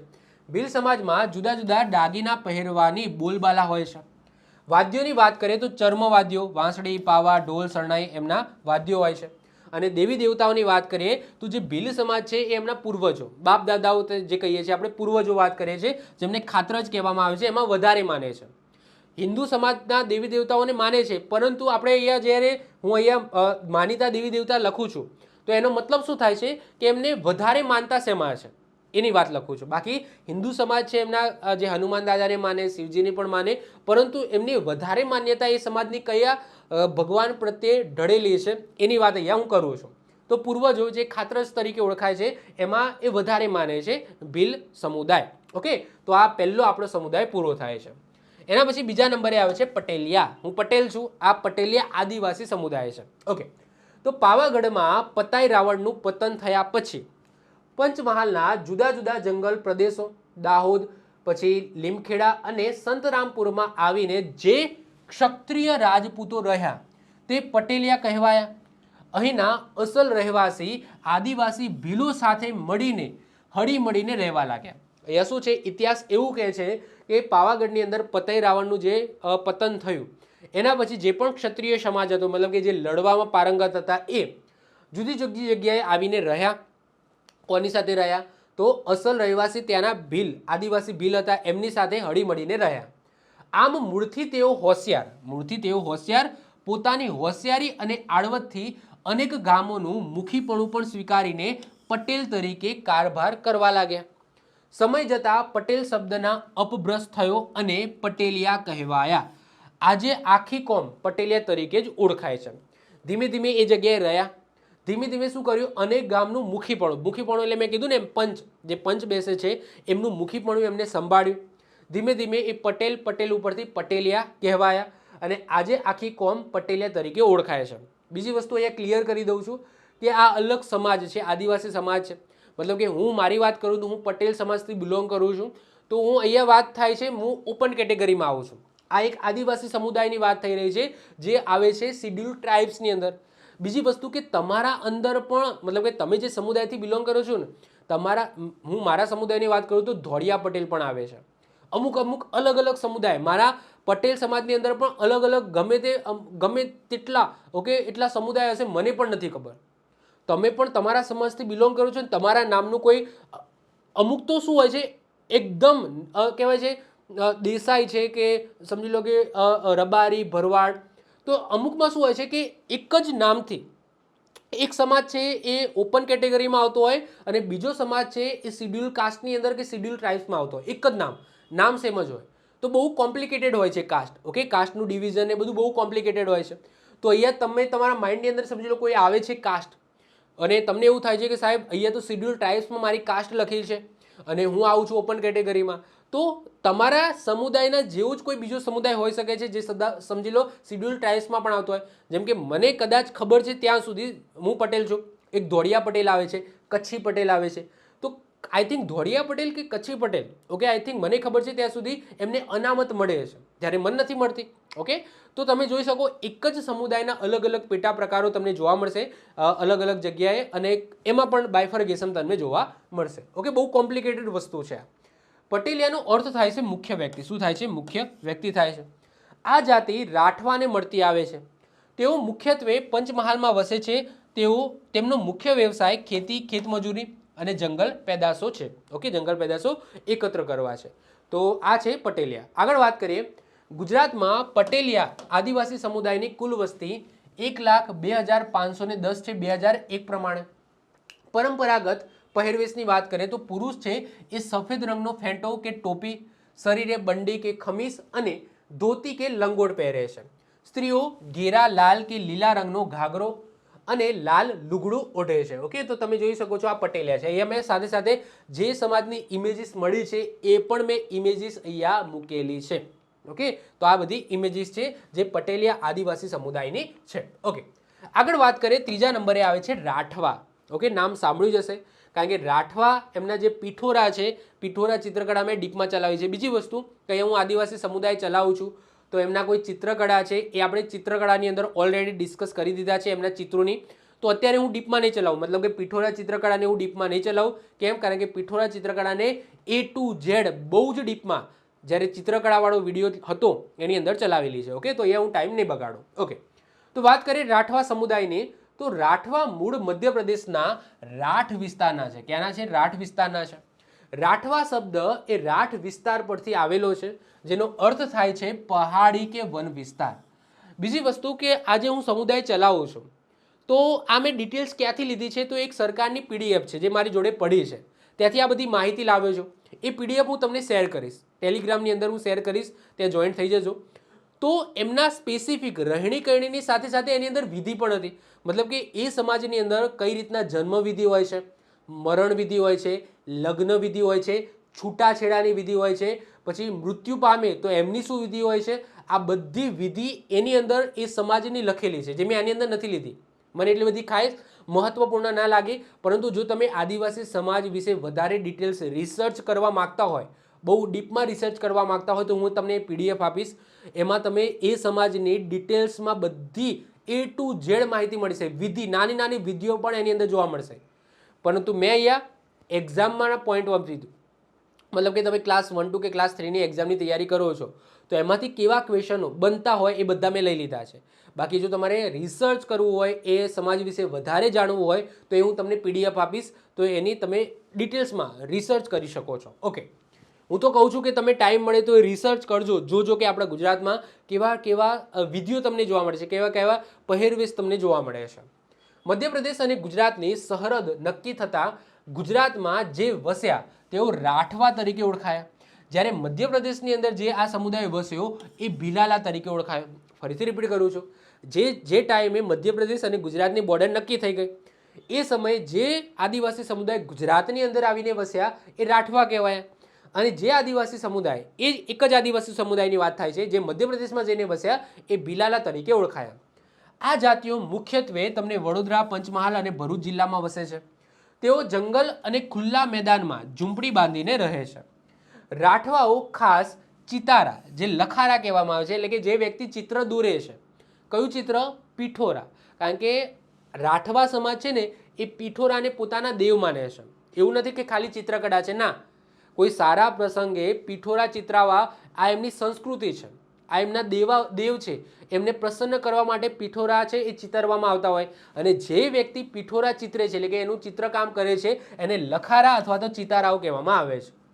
તેમાં ચોખાના લોટનો ઉપયોગ કરવામાં આવે છે, તેમાં વિવિધ રંગોનો ઉપયોગ કરે છે. આ ચિત્રને પીઠોરા તરીકે ઓળખવામાં આવે છે, જે દેવી તત્વના આગમનની પ્રતીતિ કરાવે છે કે દેવી તત્વનું આગમન થાય છે.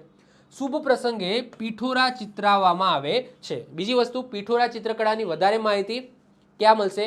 ચિત્રકળાવાળા વિડીયોમાં મળી જશે. માનસી વ્યક્તિનું નામ છે જે આગળ પડતા છે શેની અંદર, એ પોતે લખારા છે, ચિત્રકળાની અંદર માહિર છે અને પીઠોરા ચિત્રકળા દોડે છે, જેમને ભારત સરકાર તરફથી હસ્તકળાનો એવોર્ડ મળેલો છે. ભાષાની વાત કરીએ તો રાઠવા આદિવાસીની બોલી રાઠવી છે. પહેરવેશ એમનો રંગબેરંગી હોય છે, એમનો પહેરવેશ તમે જુઓ તો રંગબેરંગી તમને જોવા મળશે. વસ્તીની વાત કરીએ તો 2001ના ડેટા પ્રમાણે 5,35,284. વ્યવસાય એમનો મુખ્ય ખેતી છે. અને માનીતા દેવી દેવતાઓની વાત કરીએ તો એક તો પીઠોરા દેવ થઈ ગયા, પછી ઈદરાજ દેવ થઈ ગયા, પછી કનહેટી માતા થઈ ગયા, જાતર થઈ ગયા. તો એમના માન્યતા દેવી દેવતાઓ છે અથવા તો વધારે માન્યતા તમને જોવા મળશે. અહીંયા ઇમેજની અંદર તમે જોઈ શકો છો, આ તો આ ઘર છે રાઠવા સમાજનું. ત્યાં તમને અહીંયા આ દેખાય છે, આ છે પીઠોરા. ઓકે, આ પીઠોરા ચિત્રકળા છે અને આ એમનો પરંપરાગત અથવા તો જ્યારે નૃત્ય કરે છે એ સમયનો પહેરવેશ પણ તમે જોઈ શકો છો. ક્લિયર? ચલો, એના પછી નેક્સ્ટ આવે છે ગામિત. ગામિત તમે જોઈ શકો છો, તો આ ગામિતનો પહેરવેશ છે. સાથે સાથે ઇમેજીસ જોતા રહેજો. ઓકે, આ ગામિત છે. ઓકે, તો ગામિતો પોતે સૂર્યવંશી રાજપૂત જાતિના વંશજો હોવાનું માને છે. તેમજ તેઓ સિંધ પ્રદેશમાંથી, ઓકે, પોતે સિંધ પ્રદેશમાંથી ખૈબર ઘાટ અને બોલન ઘાટ માર્ગે ભારતમાં સ્થળાંતરિત કરીને આવ્યા હશે અને તેઓ મારવાડ વિસ્તારમાં સ્થળાંતરિત કરીને આવ્યા હશે અને તેઓ તેમની સાબિતી આપતો લીલ, આ લીલ આજે પણ ગામિત વૃદ્ધો હોળીના પર્વમાં ગાય છે.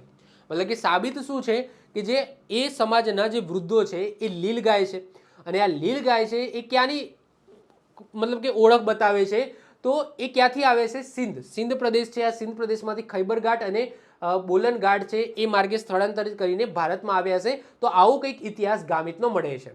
એ સૂર્યવંશી રાજપૂત પોતાને માને છે, એટલે કે સૂર્ય દેવતાને વધારે માને છે, એમની પૂજા કરે છે. સૌથી પહેલાં કોઈ પણ XYZ કોઈ પણ તહેવાર હોય અથવા તો કોઈ પણ દેવી દેવતાની પૂજા કરે એ પહેલાં એ સૂર્યદેવની પૂજા કરે છે. તેઓ કોઈ પણ સામાજિક યા ધાર્મિક પ્રસંગે પૂજા વિધિ કરે છે ત્યારે સૌપ્રથમ સૂર્યદેવની પૂજા કરે છે, ત્યારબાદ જ બીજા દેવની પૂજા કરે છે. બીજો એક ખ્યાલ એવો છે કે જે ભીલો ગામ વસાવીને એક ઠેકાને સ્થિર થયા તે ગામિત અથવા તો વસાવા કહેવાયા. તો બીજી એક માન્યતા આવી છે કે જે ભીલ સમાજ છે એ એક જગ્યાએ પહેલાં તો પોતાનું ભીલ સમાજનું રખડતું હતું, મતલબ કે શિકાર ઉપર આધાર રાખતા હતા. તો શિકાર તો એક જગ્યાએ થઈ શકે નહીં, પરંતુ જે ભીલો એક જગ્યાએ સ્થાયી થયા, વસીને રહ્યા, એક ઠેકાણે સ્થિર થયા, તો એ ગામિત અથવા તો વસાવા કહેવાયા. બીજી માન્યતા એવી પણ છે. આ જાતિની વસ્તી મુખ્યત્વે તમને સુરત, તાપી, ભરૂચ જિલ્લામાં જોવા મળશે. ગામિત મૂળ ભીલની જ એક પેટા જ્ઞાતિ છે. ઓકે, ગામિત છે એ મૂળ ભીલની જ એક પેટા જાતિ છે. તેઓ ગાવિત કે માવજીના નામે પણ ઓળખાય છે. ઓકે, તો આ પણ વસ્તુ છે, પરંતુ આપણે એને અલગ ગણીએ છીએ કારણ કે હવે ભીલોથી આખા અલગ થઈ ગયા છે. ગામિતની અંદર પણ પેટા જાતિઓ છે, જે પડવી અને વળવીનો સમાવેશ થાય છે. ઓકે, પડવી અને વળવી એ ગામિતની અંદરની પેટા જાતિ છે. કેટલાક લોકો જંગલો અને પહાડી વિસ્તારોમાં વસે છે. તેમના જાતિ પંચોનું સ્થાન મહત્વનું છે. જે સામાજિક વ્યવહારોનું નિયમન કરે છે અને ઝઘડાનો ઉકેલ લાવે છે, એટલે કે અહીંયા પંચાયતની વાત થાય છે. ગામિતોના સગાઈના દિવસે છોકરા પક્ષના સંબંધીઓ, આ એક એમનો વ્યવહાર અહીંયા લખેલો છે. છોકરા પક્ષના સંબંધીઓ છોકરાને લઈને કન્યાના ઘરે જાય. સગાઈ પછી કન્યા પક્ષવાળા છોકરાના ઘર જોવા જાય. આ પ્રથાને શું કહેવામાં આવે છે? ઘર જોડી કહેવામાં આવે છે. તો હવે તો ઘણી બધા એમના પ્રસંગો છે, એમની માન્યતા છે, એમની સંસ્કૃતિ છે, એ તમને વધારે એ પીડીએફની અંદર જોવા મળશે. આ સમુદાયના આદિવાસીના લગ્ન મોટા ભાગે એક જ ગોત્રની અંદર થાય છે. આ એમનો અંગત નિયમ છે એમાં સમુદાયનો, કે જે લગ્ન થાય છે મોટા ભાગે એક જ ગોત્રમાં થાય છે. અમુક આગળ એવા પણ આદિવાસી સમુદાય આવશે જેમનું લગ્ન એક ગોત્રમાં નહીં થાય, અલગ જ ગોત્રમાં કરવાની પ્રથા હશે. ભાષાની વાત કરીએ તો ગામિતની બોલી ગામિત છે. વસ્તીની વાત કરીએ તો 2001ના ડેટા પ્રમાણે 3,54,362 છે. વ્યવસાય એમનો ખેતી છે. માન્યતા દેવી દેવતાઓની વાત કરીએ તો દેવલી માળી, પછી ગૌમુખ, ડુંગરદેવ અને અનાજદેવ એમની અંદર વધારે એમની માન્યતા છે. ક્લિયર? તો આ વાત થઈ ગઈ આપણા ગામિત આદિવાસી સમુદાયની. આગળ વાત કરીએ વારલી. વારલી સાંભળ્યું હશે ક્યાંક ને ક્યાંક નામ. વારલી ચિત્રકળા સાંભળ્યું છે કે નહીં? તો એ વારલી ચિત્રકળા કોના દ્વારા બનાવવામાં આવે છે? તો યસ, વારલી આદિવાસી સમુદાય દ્વારા બનાવવામાં આવે છે. ઓકે, તો વારલી આદિવાસી સમુદાયના પહેરવેશની વાત કરીએ તો એમના સંસ્કૃતિની વાત કરીએ તો અહીંયા ઇમેજીસ જે મને મળ્યા છે ઇન્ટરનેટ ઉપરથી મેં અહીંયા મૂક્યા છે. આગળ વાત કરીએ વારલીઓના મૂળ વતન વિશે અનેક વિદ્વાનોના અનુમાનો બાંધ્યા છે, છતાં કોઈ ચોક્કસ ઐતિહાસિક પુરાવા આપણને મળતા નથી કે ભાઈ જે વારલી લોકો છે, વારલી સમુદાય છે, એ આ જગ્યાએથી આવ્યો હશે. કારણ કે વારલી જાતિનો કોઈ ચોક્કસ ઇતિહાસ લેખિત સ્વરૂપે પ્રાપ્ત થઈ શકતો નથી. જુદા જુદા વિદ્વાનોએ વારલી વિશે નીચે પ્રમાણેના અલગ અલગ મંતવ્યો આપ્યા છે. જેમ કે વારલીઓ મૂળ દક્ષિણ ભારતના જે કોંકણ પ્રદેશ છે, આ કોંકણ પ્રદેશમાંથી આવ્યા હશે, ત્યાંના વતની હશે. હવે સાહેબ એવું કેમ? કારણ કે કોંકણ પ્રદેશની અંદર જે આદિવાસી સમુદાય છે એમની સાથે આ વારલી આદિવાસી સમુદાયની સામ્યતા જોવા મળે છે. તો કોંકણ તરફના વતનીઓ છે તેઓ દખ્ખણમાંથી ફિરંગીઓના લીધે કે કુદરતી આફતોના લીધે કે મરાઠાઓની સામ્રાજ્યવાદી પ્રવૃત્તિના કારણે ધરમપુરમાં તથા આજુબાજુના પ્રદેશમાં આવીને વસ્યા હોય તેમ માનવામાં આવે છે. આ ઉપરાંત ડુંગરાળ વિસ્તારમાં વસે છે અને જાડી ઝાંખરા ખેતીમાં દાજ્યા માટે વાપરે છે. જે જાડી ઝાંખરા છે એ ખેતીની અંદર દાજ્યા માટે યુઝ કરે છે. કેટલીક જગ્યાએ જાડી ઝાંખરા માટે વારુલ ને બદલે વાવર શબ્દ વાપરવામાં આવે છે અને આ શબ્દ પરથી એમના ધંધા સાથે સંકળાવવામાં આવે છે. મતલબ કે એ જે વારલી શબ્દ છે, હવે વારલી આદિવાસી સમુદાય છે ને એ ખેતીમાં દાજ્યા માટે શેનો ઉપયોગ કરે છે? જારી ઝાંખરાનો.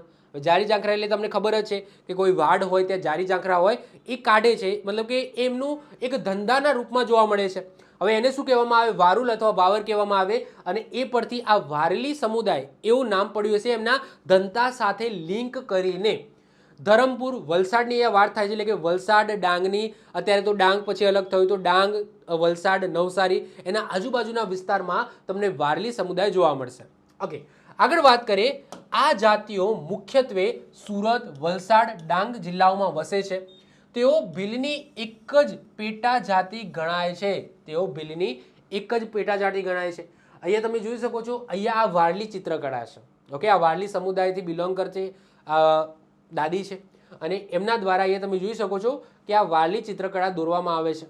એકચ્યુઅલી જે વારલી ચિત્રકળા છે ને એમાં બે રંગનો જ યુઝ થાય છે. અહીંયા કેસરી છે, પરંતુ એકચ્યુઅલી કેસરી નહીં, ઘેરો એટલે કે લાલાશ પડતો રંગ, મરૂન જેવો રંગ અને વ્હાઇટ, બે જ કલરનો ઉપયોગ થાય છે. આ વારલી ચિત્રકળાની અંદર એક બીજી ખાસિયત છે કે આની અંદર ત્રિકોણનો ઉપયોગ વધારે થાય છે. ત્રિકોણ તમે જોશો ને કે મનુષ્ય છે, માણસો ત્રિકોણથી દોરેલા છે, મંદિર છે, બીજું જે પણ વસ્તુ દોરવાની હોય ને ત્રિકોણનો વધારે યુઝ આની અંદર કરવામાં આવે છે. વારલી એટલે જમીનનો ટુકડો, અને જેથી વારલી એટલે જમીનના ટુકડા ખેડનાર, આ રીતને તેઓ વારલી કહેવાયા. તો આ એક બીજી પણ માન્યતા છે કે વારલી એટલો એનો મતલબ થાય જમીનનો ટુકડો, અને વારલી એટલે જમીનના ટુકડા ખેડનાર, એટલે કે આ રીતના એ વારલી કહેવાય. તેઓમાં નિગ્રો જાતિનું તત્વ જોવા મળે છે. નિગ્રો જાતિનું તત્વ જોવા મળે છે. પેટા જ્ઞાતિઓની વાત કરીએ તો યુદ્ધ છે, મુદ્રે છે, દાવર અને નીર, 4 પેટા જાતિ છે. વારલીની 4 પેટા જાતિ છે: યુદ્ધ, મુદ્રે, દાવર અને નિહિર. ભાષાની વાત કરીએ તો એમની ભાષા કોંકણી છે, કારણ કે એવું કહેવામાં આવે છે કે કોંકણ પ્રદેશમાં જે ભાષા હતી ને એવી જ ભાષા આ બોલે છે, કોંકણી. તેઓની અંદર કુટુંબ વ્યવસ્થા પિતૃશાસક છે. તેઓ હોળી, દિવાળી, દશેરા જેવા ઉત્સવ ઉજવે છે. વારલી જાતિના લોકો અલેખિત સ્વરૂપની, જેને લખી ના શકાય, જસ્ટ બોલી શકાય એવી વારલી બોલી, જે કોંકણી બોલીની સામ્યતા ધરાવે છે, તેઓની ખાનદેશી ભીલ બોલી, પછી ગુજરાત અને મરાઠી ભાષાનું સંમિશ્રણ છે. તેઓ લેખિત સંચાર વ્યવહારમાં મરાઠી અને ગુજરાતીનો ઉપયોગ કરે છે. આગળ વાત કરીએ વારલી ચિત્રકળાની અંદર પણ એક નામ છે, જે રીતના માનસી નામ છે એ પિઠોરા ચિત્રકળામાં આગળ પડતું હતું, એ જ રીતના વારલી ચિત્રકળાની અંદર જીવ્યા સોમા માસે ચિત્રો જે ભોપાલના મ્યુઝિયમની અંદર મૂકવામાં આવે છે. જીવ્યા સોમા માસે વ્યક્તિ છે જેમના દ્વારા વારલી ચિત્રકળામાં એ એક કહેવાય ઇન્ટરનેશનલ સ્તર ઉપર લઈ ગયા હતા. તો એમના જે ચિત્રો છે એ ધરમપુરના લેડી વિલ્સન મ્યુઝિયમની અંદર સંગ્રહિત કરવામાં આવ્યા છે. અને ભોપાલ એમપીની અંદર આવ્યું, તો ભોપાલ મ્યુઝિયમની અંદર પણ એમના ચિત્રો મૂક્યા છે. વ્યવસાયની વાત કરીએ તો ખેતી, ખેતમજૂરી, જંગલ મજૂરી ઉપરાંત જંગલમાંથી ગુંદર, મધ, મવડા ભેગા કરીને લાવવા, આ બધા એમના પરંપરાગત અથવા તો એમના વ્યવસાય કહી શકો. ખોરાકમાં નાગલી જે રાગી જેવું છે, તો નાગલી અને તેની જુદી જુદી બનાવટો સાથે ચોખાનો વધુ ઉપયોગ કરે છે. માનીતા દેવી દેવતાઓનો વાત કરીએ તો નાગરદેવ છે, પછી હિરિયાદેવ છે, ભમરદેવ છે, ગામદેવ છે, એની અંદર એમની માન્યતા વધુ હોય છે. તો આ ખાસ આપણે યાદ રાખીશું. આગળ વાત કરીએ નેક્સ્ટ જે આદિવાસી જનજાતિ આવે છે એ છે પઢાર. અને જ્યારે પણ પઢાર શબ્દ આપણે સાંભળીએ એટલે કે એમનું એક પરંપરાગત એક નૃત્ય છે એ આપણને ખ્યાલ આવે, એ છે મંજીરા નૃત્ય. બીજી વસ્તુ કે આગળના લેક્ચરોની અંદર આપણે ચિત્રકળા, નૃત્યકળા, નાટ્યકળા આ બધું જોઈ ગયા છે. તો ડાયરેક્ટ તમે જો આ વિડીયો પર આવ્યા હોય તો પહેલાં એ વિડીયો જોઈ લેજો, એની અંદર વધારે માહિતી મેં આપેલી છે. ઓકે, તો વાત કરીએ આપણે પઢારોની. તો તમે પઢારોનો પરંપરાગત આ તમે જોઈ શકો છો, આ મંજીરા નૃત્ય છે એમનું. તો એમના મંજીરા નૃત્ય સાથે સાથે એમનો પહેરવેશ પણ તમે જોઈ શકો છો. પઢારો આવું કંઈક પહેરવેશ પહેરે છે. પઢાર છે એ અમદાવાદ અને સુરેન્દ્રનગર જિલ્લામાં વધારે જોવા મળશે. પઢાર છે એ અમદાવાદ જિલ્લાના નળકાંઠા, પછી બાવડા, વિરમગામ, દસક્રોઈ વિસ્તારમાં અને સુરેન્દ્રનગર જિલ્લાની અંદર લીંબડી તાલુકાના અલગ અલગ ગામોની અંદર તમને પઢાર સમુદાય જોવા મળશે. તેઓ સિંધમાંથી આવ્યા હોવાનું મનાય છે. અગાઉ તેઓ ખલાસી તરીકે અથવા તો ખારવા તરીકે ઓળખાતા અને વહાણો હંકારવાનું કામ કરતા. આજે તેઓ માછીમારી અને ખેતમજૂરીનું કામ કરે છે. તો તેઓ સિંધમાંથી આવ્યા હોય એવું માનવામાં આવે છે. અગાઉ તેઓ ખલાસીનું કામ કરતા હતા અથવા તો ખારવા તરીકે ઓળખાતા. તેઓ વહાણ હાંકવાનું ખલાસીનું કામ, વહાણ હાંકવાનું કામ કરતા. આજે માછીમારી સાથે સાથે ખેતમજૂરી કરે છે. તેમની બોલી કેવી છે? ઝાલાવાડી છે. હવે ઝાલાવાડમાં રહે છે, સુરેન્દ્રનગરને ઝાલાવાડ કહીએ છીએ, તો ઝાલાવાડી ભાષા એમના અંદર જોવા મળશે અને ગુજરાતી પણ બોલી લે છે. આ જાતિમાં કુળ વ્યવસ્થા જોવા મળે છે અને 100 ગોત્ર લગ્ન વિષેદ છે, એટલે કે એક જ ગોત્રની અંદર લગ્ન નિષેધ એટલે કે નહીં કરી શકાય એવી એમને સમાજની અંદર એવો નિયમ છે કે લગ્ન છે એ બીજા ગોત્રની અંદર કરવાના. તેઓ તેમના હલેસા નૃત્ય એટલે જેને પઢાર નૃત્ય પણ કહેવામાં, પઢેરાને પઢાર નૃત્ય કહેવામાં આવે છે, એના માટે જાણીતા છે. જેને મંજીરા નૃત્ય પણ કહેવામાં આવે છે, કારણ કે હાથમાં તમને મંજીરા જોવા મળશે. દાંડિયા રાસ, હોળી નૃત્ય દ્વારા મનોરંજન મેળવે છે. તેમના નૃત્યમાં દરિયાનો ઉલ્લેખ હોય છે. તેઓ નળ સરોવરની આસપાસ મળતા બીડનો ઉપયોગ ખોરાકમાં કરે છે. આગળ વાત કરીએ, હવે આ સ્ટોરી છે, જો કે આ બીડ છે, આ બીડનો ઉપયોગ કેમ કરે છે એના પાછળ પણ આખી સ્ટોરી છે. હવે સ્ટોરી સાંભળજો. હવે પઢાર જે સમુદાય છે એમના જે માનીતા દેવી દેવતા અથવા તો મુખ્ય દેવી દેવતાની વાત કરીએ તો એ છે હિંગળાજ માતા. કોણ છે? હિંગળાજ માતા. હવે સ્ટોરી શું છે એ કહીએ. એ પોતે હિંગળાજ માતાના વંશજો માને છે. હવે એના પાછળ પણ એમની સ્ટોરી છે, જોઈએ. હવે હિંગળાજ માતા અને એમની બહેન ભુરેક સાથે ફરવા નીકળી હતી. આ અંતરના મુલક તે સિંધ ફરતા ફરતા અંતરથી બહુ છેટે આવી ગયા, એટલે કે સિંધ ફરતા ફરતા બહુ દૂર નીકળી ગયા અને રાત પડી ગઈ. હિંગળાજ માતા સાથે એમના 12 દીકરાઓ પણ હતા, એટલે કે હિંગળાજ માતા હતા, એમના 12 દીકરાઓ હતા અને એમની એક બહેન હતી ભુરેક. ઓકે, તો આ રીતના બધા 12, 13 અને 14 વ્યક્તિઓ છે. આ રીતના એક મતલબ કે ફરતા ફરતા બહુ દૂર નીકળી ગયા અને રાત પડી ગઈ. આ સાથે પાંસી નામનું એક પંખી પણ એમના જોડે હતું. પાંસી નામનું એક પક્ષી એમના જોડે હતું. આ 12 ભાઈઓ થાકી જવાથી જમીન ઉપર જ ઊંઘી ગયા. ઓકે, ઢળી પડ્યા, ઊંઘી ગયા. હવે હિંગળાજ માતાને આ બાળકોની ચિંતા થઈ કે જ્યારે મારા બાળકો ઉઠશે, ઓકે, જાગશે તો સૌથી પહેલાં શું માગશે? ખાવાનું માગશે કે નહીં? ભૂખ તો લાગી હશે કે નહીં? આથી તેઓ સિંધમાં પહોંચ્યા અને સિંધમાં પહોંચીને બીજી બહેન, પહેલી બહેન તો ભુરેક એમની સાથે જ હતી, અને બીજી બહેનના ઘરે આવીને એમનું નામ શું નામ હતું? સિંધુ હતું. શું હતું? સિંધુ. સિંધ પ્રદેશ, અને એમની બહેની જે બીજી બહેન હતી જે સિંધમાં રહેતી હતી એનું નામ સિંધુ હતું. સિંધુ ઘરે હતી નહીં, ઓકે, એ ઘરે પહોંચ્યા પણ સિંધુ ઘરે હતી નહીં. આથી તેમણે શું કરી? ચોરી કરી. ઓકે, શું ચોરી કરી? તો કંદમૂળ ચોરી કરીને કંદમૂળ લીધા અને ચાલવા માંડ્યા. રસ્તામાં સિંધુ સામે મળી. ઓકે, એ પોતે એમના ત્યાંથી ચોરી કરીને શું? કંદમૂળ ચોરી કરીને જવા માંડ્યા, ચાલવા માંડ્યા. ત્યાં સામે એમની બહેન જે સિંધુના ઘરે, જેમના ઘરે ચોરી કરી હતી, એ સામે મળ્યા. આથી હિંગળાજ માતાએ કંદમૂળ માથાના વાળમાં સંતાડી દીધા અને સિંધુને કહ્યું કે મારા છોકરાઓ ભૂખ્યા છે તો કંઈક ખાવા આપ. આથી સિંધુએ કંદ અને માછલી આપ્યા. તે લઈને હિંગળાજ ત્યાંથી ચાલ્યા ગયા અને નળ સરોવરના કાંઠે આવીને ઊભા રહ્યા. સાથે લાવેલ કંદ અને માછલા નળ સરોવરમાં નાખ્યા. નળ સરોવરની અંદર નાખ્યા. ત્યાં કંદ ઉગી નીકળ્યા. એ જે કંદ લાવ્યા હતા ને એ એની અંદર નાખ્યા અને માછલાઓ પણ નાખ્યા. તો કંદ છે એ ઉગી નીકળ્યા અને માછલા એની અંદર વધ્યા. આજે પણ પઢારો જીવન નિર્વાહના આધાર રૂપમાં બે જ વસ્તુ ખાય છે, એક તો કંદમૂળ અને બીજું શું છે? માછલા. ઓકે, જે હિંગળાજ માતાએ એમને ભેટ આપી હોય એ રીતના એ લોકો માને છે. ઓકે, તો આખી સ્ટોરી છે. આ બધી વસ્તુ છે એની પીડીએફ હું તમને આપીશ, જે ઓફિશિયલ છે એની અંદર આ સ્ટોરી એની અંદર લખેલી છે. ઓકે, આગળ વાત કરીએ. પઢારોની માન્યતા અનુસાર તેઓનું જે અસ્તિત્વ છે એ હિંગળાજ માતાને આભારી છે. આ માન્યતાના આધારે તેઓ હિંગળાજ માતાની પૂજા કરે છે. પઢારોની સૌથી વધુ વસ્તી તમને સુરેન્દ્રનગરના રાણાગઢ અને અમદાવાદના શિયાળ ગામમાં છે. પઢાર પુરુષો કેડેથી, એમના પહેરવેશની વાત થાય તો અહીંયા દેખાય છે. પઢાર પુરુષો કેડેથી નીચેના ભાગમાં જાડી પછડી પહેરે છે. આ પછડીને લાલ, કાળો કે ભૂરા રંગની કિનારી હોય છે. શરીરના ઉપરના ભાગમાં બાય વિનાની જાડી બંડી પહેરે છે. આ બંડીને તેઓ કેડિયા તરીકે ઓળખે છે. સ્ત્રીઓ 10 મીટર કાપડનો લાલ, પીળો કે ભૂરા રંગનો ચણિયો પહેરે છે. ઉપર બ્લાઉઝની જગ્યાએ જાડું કપડું અને સાડીના બદલે ઓઢણી ઓઢે છે. અર્થવ્યવસ્થાની વાત કરીએ તો પોતે જીવન નિર્વાહ માટે શું કરે છે? તો નળ સરોવરમાંથી પોતે ખોરાક રૂપે કંદમૂળ ખોડે છે અને માછલી પકડે છે અને આ રીતના જીવન નિર્વાહ કરે છે. ઓકે, તો આ સરસ મજાનું જે આપણા આદિવાસી જનજાતિ થઈ ગઈ એ છે પઢાર આદિવાસી જનજાતિ. અને પઢારોનું નૃત્ય જે મંજીરા નૃત્ય છે, હાલી નૃત્ય કહેવામાં આવે છે, એના વચ્ચે આપણે ડિટેલ્સમાં વાત નૃત્યવાળા વિડીયોમાં કરેલી છે, તો એ તમે જોઈ લેજો. આની અંદર હું ડિટેલ્સ નહીં ચલાવું. ઓકે, એના પછી જે નેક્સ્ટ આદિવાસી સમુદાય આવે છે એ છે ધાનકા. ઓકે, ધાનકા.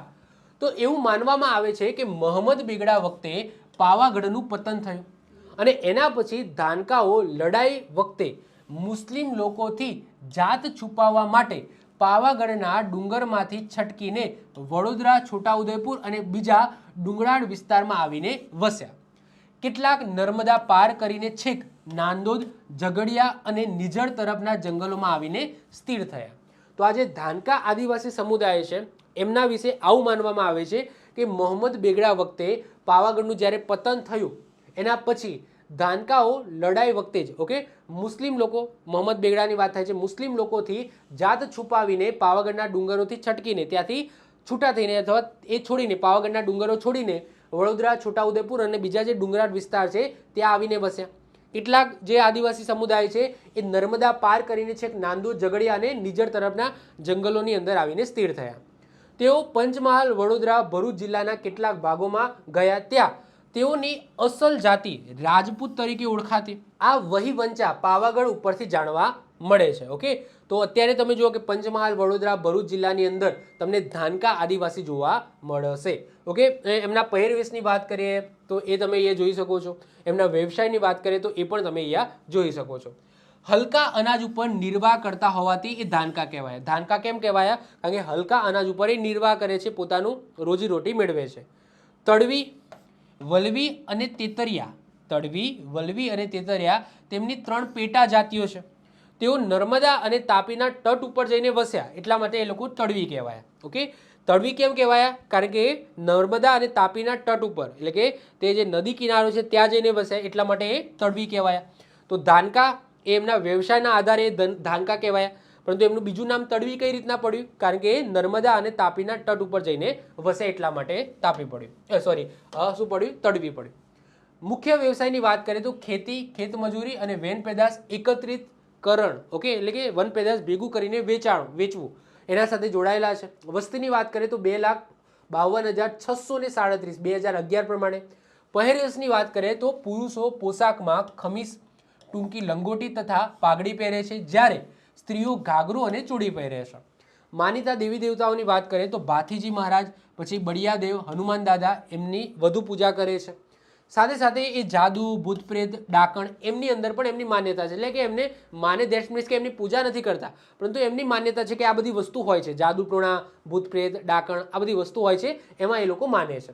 વ્યવસાયની વાત કરીએ તો ખેત અને ખેતમજૂરી એમનો વ્યવસાય છે. તો એવા સરસ મજાના ધાનકા આદિવાસી જેમના વિશે આપણે વાત કરી, આટલી માહિતી આપણે યાદ રાખવાની છે.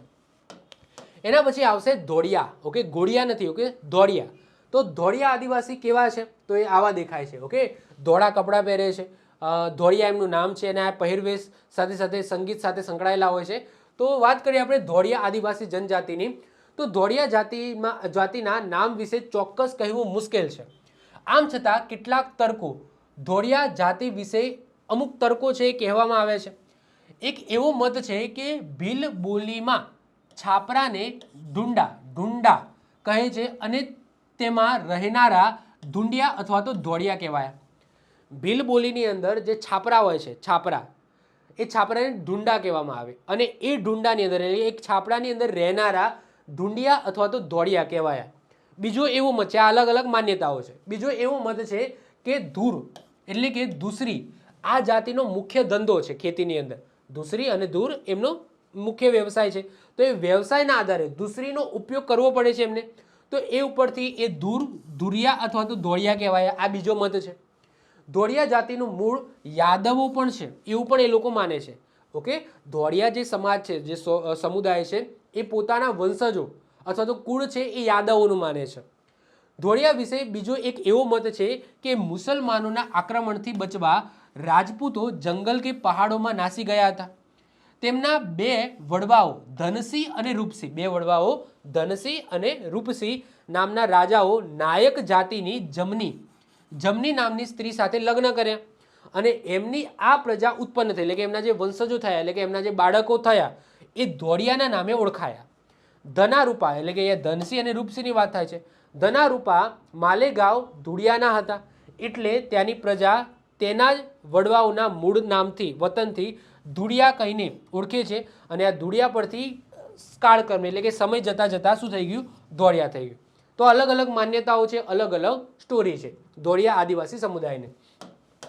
હવે એમની બોલી થોડી અલગ છે. જો આવી કંઈક એમની બોલી છે, જેમ કે આપણે ગુજરાતીમાં કહીએ ને તો ધોળિયા બોલીની અંદર એ લોકો બોલે આંખ. શું બોલે? આંખ. પછી સાંભળ કહીએ ને તો એ લોકો બોલે આયક. પછી બળદ કહીએ ને તો એ બળદને શું કહે? ગોધા કહે. બળદને ગોધા કહે. પછી ભેંસ છે, ભેંસને ભેંસડા કહે. અને છેને શું કહે? આહે કહે. આહે એટલે કે તમને ક્યાંક ને ક્યાંક મરાઠી જોવા મળે, ઓકે, આહે, ઓકે. આ જાતિ તાપીથી વાપી સુધીના વિસ્તારમાં પથરાયેલી છે. મતલબ કે જે વાત થાય છે અહીંયા ધોળિયાની, તો ધોળિયા આદિવાસી સમુદાય છે એ તાપીથી લઈને વાપી સુધી છે, એટલે કે તાપી અને નીચેના વલસાડ, નવસારીના વિસ્તારમાં જોવા મળશે. સુરત અને વલસાડ જિલ્લામાં એમની વસ્તી વધારે છે. યાદવ કુળમાંથી તેમની ઉત્પત્તિ થઈ હોય એવું એ લોકો માને છે. મહારાષ્ટ્રના ધુળિયા જિલ્લામાં ધોળિયાની વસ્તી જોવા મળે છે. હવે આવા આદિવાસી સમુદાય મહારાષ્ટ્રની અંદર ધુળિયા જિલ્લો આવેલો છે અને આ ધુળિયાની અંદર જે આદિવાસી સમુદાય છે ને એમના સાથે માન્યતા જોવા મળે છે, એટલે કે બંને એક જ છે. અમુક આદિવાસી સમુદાય આપણા વલસાડમાં રહે છે અને બીજા આ જ આદિવાસી સમુદાય તમને મહારાષ્ટ્રના ધુળિયા જિલ્લામાં પણ જોવા મળશે. આ લોકોની બોલી ધોળિયા છે. કઈ બોલી છે? ધોળિયા બોલી છે, જેમાં તમને મરાઠીની અસર પણ જોવા મળશે. તેમની ભાષા પર ગુજરાતીની અસર છે, અને બોલી હોવાથી લેખિત લિપિ એમની ઉપલબ્ધ નથી. ધોળિયા એ બોલી છે, ઓકે, એને લિપિબદ્ધ કરવામાં આવી નથી. આ જાતિમાં કુળ પ્રથા તેમજ ગોત્રનું મહત્વ વિશેષ છે. પૂર્વજોની યાદગીરી માટે પાડિયા, મોસ્ટ આઈએમપી, પાડિયા મૂકવામાં આવે છે એવો રિવાજ છે. આ પાડિયા છે, જોઈ શકો છો, આ પાડિયા છે. તો પાડિયા આપણે, હા, બીજી વસ્તુ કે આપણે ગુજરાતની સંસ્કૃતિની અંદર પાડિયા વિશે પણ એક લેક્ચર આવશે, ઓકે. પાડિયા સંસ્કૃતિ છે તો આ પાળિયા, તો એમના પૂર્વજોની યાદગીરીમાં આ રીતના પાળિયાઓ મુકાવે છે. તો આ જેમ કે કોઈ વ્યક્તિ હોય તો એમના પૂર્વજો, એમના દાદાના યાદમાં આ રીતના પાળિયા બંધાવતા હોય છે. તો પૂર્વજોની યાદગીરીમાં પાળિયા મૂકવાનો પણ રિવાજ છે અને પાળિયા સંસ્કૃતિ વિશે આપણે ભણવાનું છે. ઓકે, આગળ વાત કરીએ 9મા નંબરે આવે છે કુંકણા. ઓકે, તો આ છે કુંકણા આદિવાસી સમુદાય. તો અહીંયા તમે જોઈ શકો છો આ એમની પહેરવેશ છે અને આ તમે વાજિંત્ર તમે વગાડતા જોઈ શકો છો અને પહેરવેશ તમે જોઈ શકો છો. કુંકણા રંગે કાળા, 5 સાડા 5 ફૂટ ઊંચા, પહોળા નાકવાળા હોય છે. સ્ત્રીઓ પુરુષો કરતાં ઉઘડતા રંગની હોય છે. આ જાતિ મુખ્યત્વે તમને સુરત, વલસાડ અને ડાંગમાં જોવા મળશે. આ જાતિના લોકોનો પહેરવેશ, રહેણી કહેણી અને બોલીમાં કોંકણી અને મરાઠીની અસર જોવા મળે છે. તેઓ કોંકણ પ્રદેશથી આવ્યા એટલે કુંકણા કહેવાય. આ કુંકણા નામ કેમ પડ્યું? કારણ કે કોંકણ પ્રદેશથી આવ્યા હતા. કોંકણ એટલે તમે કહી શકો કે ગોવા અને ગોવાના નીચેનો પછી જે મહારાષ્ટ્ર કે કર્ણાટકાનો જે મૈસૂરવાળો પટ્ટો. ઓકે, તો એ જગ્યાની વાત થઈ રહી છે. તો કોંકણ પ્રદેશ એટલે કે ગોવાનો દરિયા કિનારો અને નીચેનો થોડો ભાગ, તો ત્યાંથી આવે એટલે કુંકણા કહેવાય. તો ઓબ્વિયસલી ગોવા તો બાજુમાં મહારાષ્ટ્ર છે, તો મરાઠીની પણ અસર એમની બોલીમાં જોવા મળે છે. પોતાની કુનબી, ઓકે, પોતાને એક કુનબી કહેવડાવે છે. આ લોકો વારલીને મળતા આવે છે. જે આગળ વારલી આદિવાસી સમુદાય જોઈ ગયા ને, એમને મળતા આવે છે અને પોતાની કુનબી પણ કહેવડાવે છે. આ લોકોનો પહેરવેશ મહારાષ્ટ્રીયન ઢબનો હોય છે. તેમના ઘર શંકુ આકારના હોય છે. તેમનું સમૂહ નૃત્ય કલાત્મક હોય છે. મોહરા પહેરીને, મોહરા ધેટ્સ મીન્સ કે માસ્ક, મોહરા પહેરીને નૃત્ય કરે છે, જેમાં કથકની પણ અસર જોવા મળે છે. તો આ કુંકણા સમુદાય વિશે આ વસ્તુ તો ખાસ આપણે યાદ રાખવાની છે. કુંકણા એ કેમ કુંકણા કહેવાય? કારણ કે કોંકણ પ્રદેશથી આવે. કોંકણ એટલે કે ગોવા, મહારાષ્ટ્રનો જે અને થોડું ઘણું નીચે કર્ણાટકાનો જે દરિયા કિનારો છે, જેને કોંકણ પ્રદેશ આપણે કહીએ છીએ. તો એ જે પ્રદેશ છે ત્યાંથી આવ્યા છે રહ્યા. ઓકે, ગુજરાતની અંદર આવીને વસ્યા છે. ત્યાં પણ તમને એ ટાઈપના આદિવાસીઓ ત્યાં જોવા મળશે અને ત્યાંથી આવે છે. તો ઓબ્વિયસલી મહારાષ્ટ્રથી આવે છે, તો થોડી મરાઠી છે એમની ભાષાની અંદર જોવા મળશે. આગળ વાત કરીએ તાળિયા નૃત્ય, પછી થાળી કુંડી નૃત્ય, માદળ નૃત્ય, એમને બહુ લોકપ્રિય નૃત્ય છે. કુંકણાની વસ્તી ગુજરાત, મહારાષ્ટ્ર, પછી દાદરા નગર હવેલી ઉપરાંત મૈસૂર એટલે કે કર્ણાટકની અંદર પણ જોવા મળે છે. એમની બોલી છે કુંકણી બોલી. ઓકે, એમની બોલીને કુંકણી બોલી કહેવામાં આવે છે, જેમાં મરાઠી મિશ્રિત હોય છે. કુંકણા જાતિના વર પક્ષવાળા કન્યા પક્ષ પાસે કન્યાનું માંગુ કરે છે. કન્યાના મા બાપ સંમત થાય તો બોલ બોલાય છે અને એના પછી ચાલલાની વિધિ થાય છે, જેને વૈવા કહેવામાં આવે છે. આ એમની વિધિ છે. આ વિધિની અંદર અલગ નામ છે, એટલા માટે આ મુદ્દો મેં અહીંયા લખેલો છે. કુંકણાઓનું મનોરંજનનું નૃત્યની વાત કરીએ તો એ છે માંદળ નૃત્ય. ઓકે, માંદળ નૃત્યમાં એમને વધારે ગમે છે. ઓકે, એમનું મનોરંજન વધારે થાય છે. ધર્મની વાત કરીએ તો કયા દેવી દેવતાઓમાં એમની માન્યતા વધુ છે? તો માવલી દેવી છે, પછી કેન્સરી દેવી છે, પછી વાઘ દેવી છે, પછી કાળો કકાર વગેરે એમની પૂજા છે. વ્યવસાયની વાત કરીએ તો ખેતી, ખેતમજૂરી, જંગલ મજૂરી, પછી હીરા ઘસવા અને ફેક્ટરીની મજૂરી. ઓકે, તો એમનો વ્યવસાય છે. ધીમે ધીમે એમનું પણ આધુનિકરણ થાય છે, તો એમમાં પણ ખેતી છે ધીમે ધીમે ઘટતી થાય છે. એ પણ લોકો જોબ એટલે કે ખેતીની અંદર અથવા તો છૂટી મજૂરી કરતા થયા છે. એના પછી 10મા નંબરે જે આદિવાસી સમુદાય આવે છે એ છે હળપતિ. નામથી જ ખબર પડી જાય છે હળપતિ. એનો મતલબ શું થતો હશે? હળનો માલિક. સાહેબ, આવું મેં નથી કીધું, આવું ગાંધીજી દ્વારા કહેવામાં આવ્યું છે. આ હળપતિ શબ્દ આ સમુદાય માટે પ્રચલિત થયો, એના પાછળ કોનો હાથ છે? ગાંધીજીનો હાથ છે. ગાંધીજી દ્વારા આ શબ્દ એમને કહેવામાં આવ્યો હતો અને એના પછી એ પ્રચલિત બન્યો. સાહેબ, આ જે સમુદાય છે એ એક્ઝિસ્ટ કરતો હતો, આઝાદી પહેલાં પણ એક્ઝિસ્ટ કરતો હતો, પરંતુ 1939-40ની આજુબાજુ ગાંધીજી દ્વારા આ જે સમુદાય છે એમને હળપતિ કહેવામાં આવ્યા હતા. સાહેબ, એ સમયે આ હળપતિ સમુદાય છે એ બીજા આદિવાસી સમુદાય સાથે ભેગા હતા, મતલબ કે સ્વતંત્ર હતા નહીં.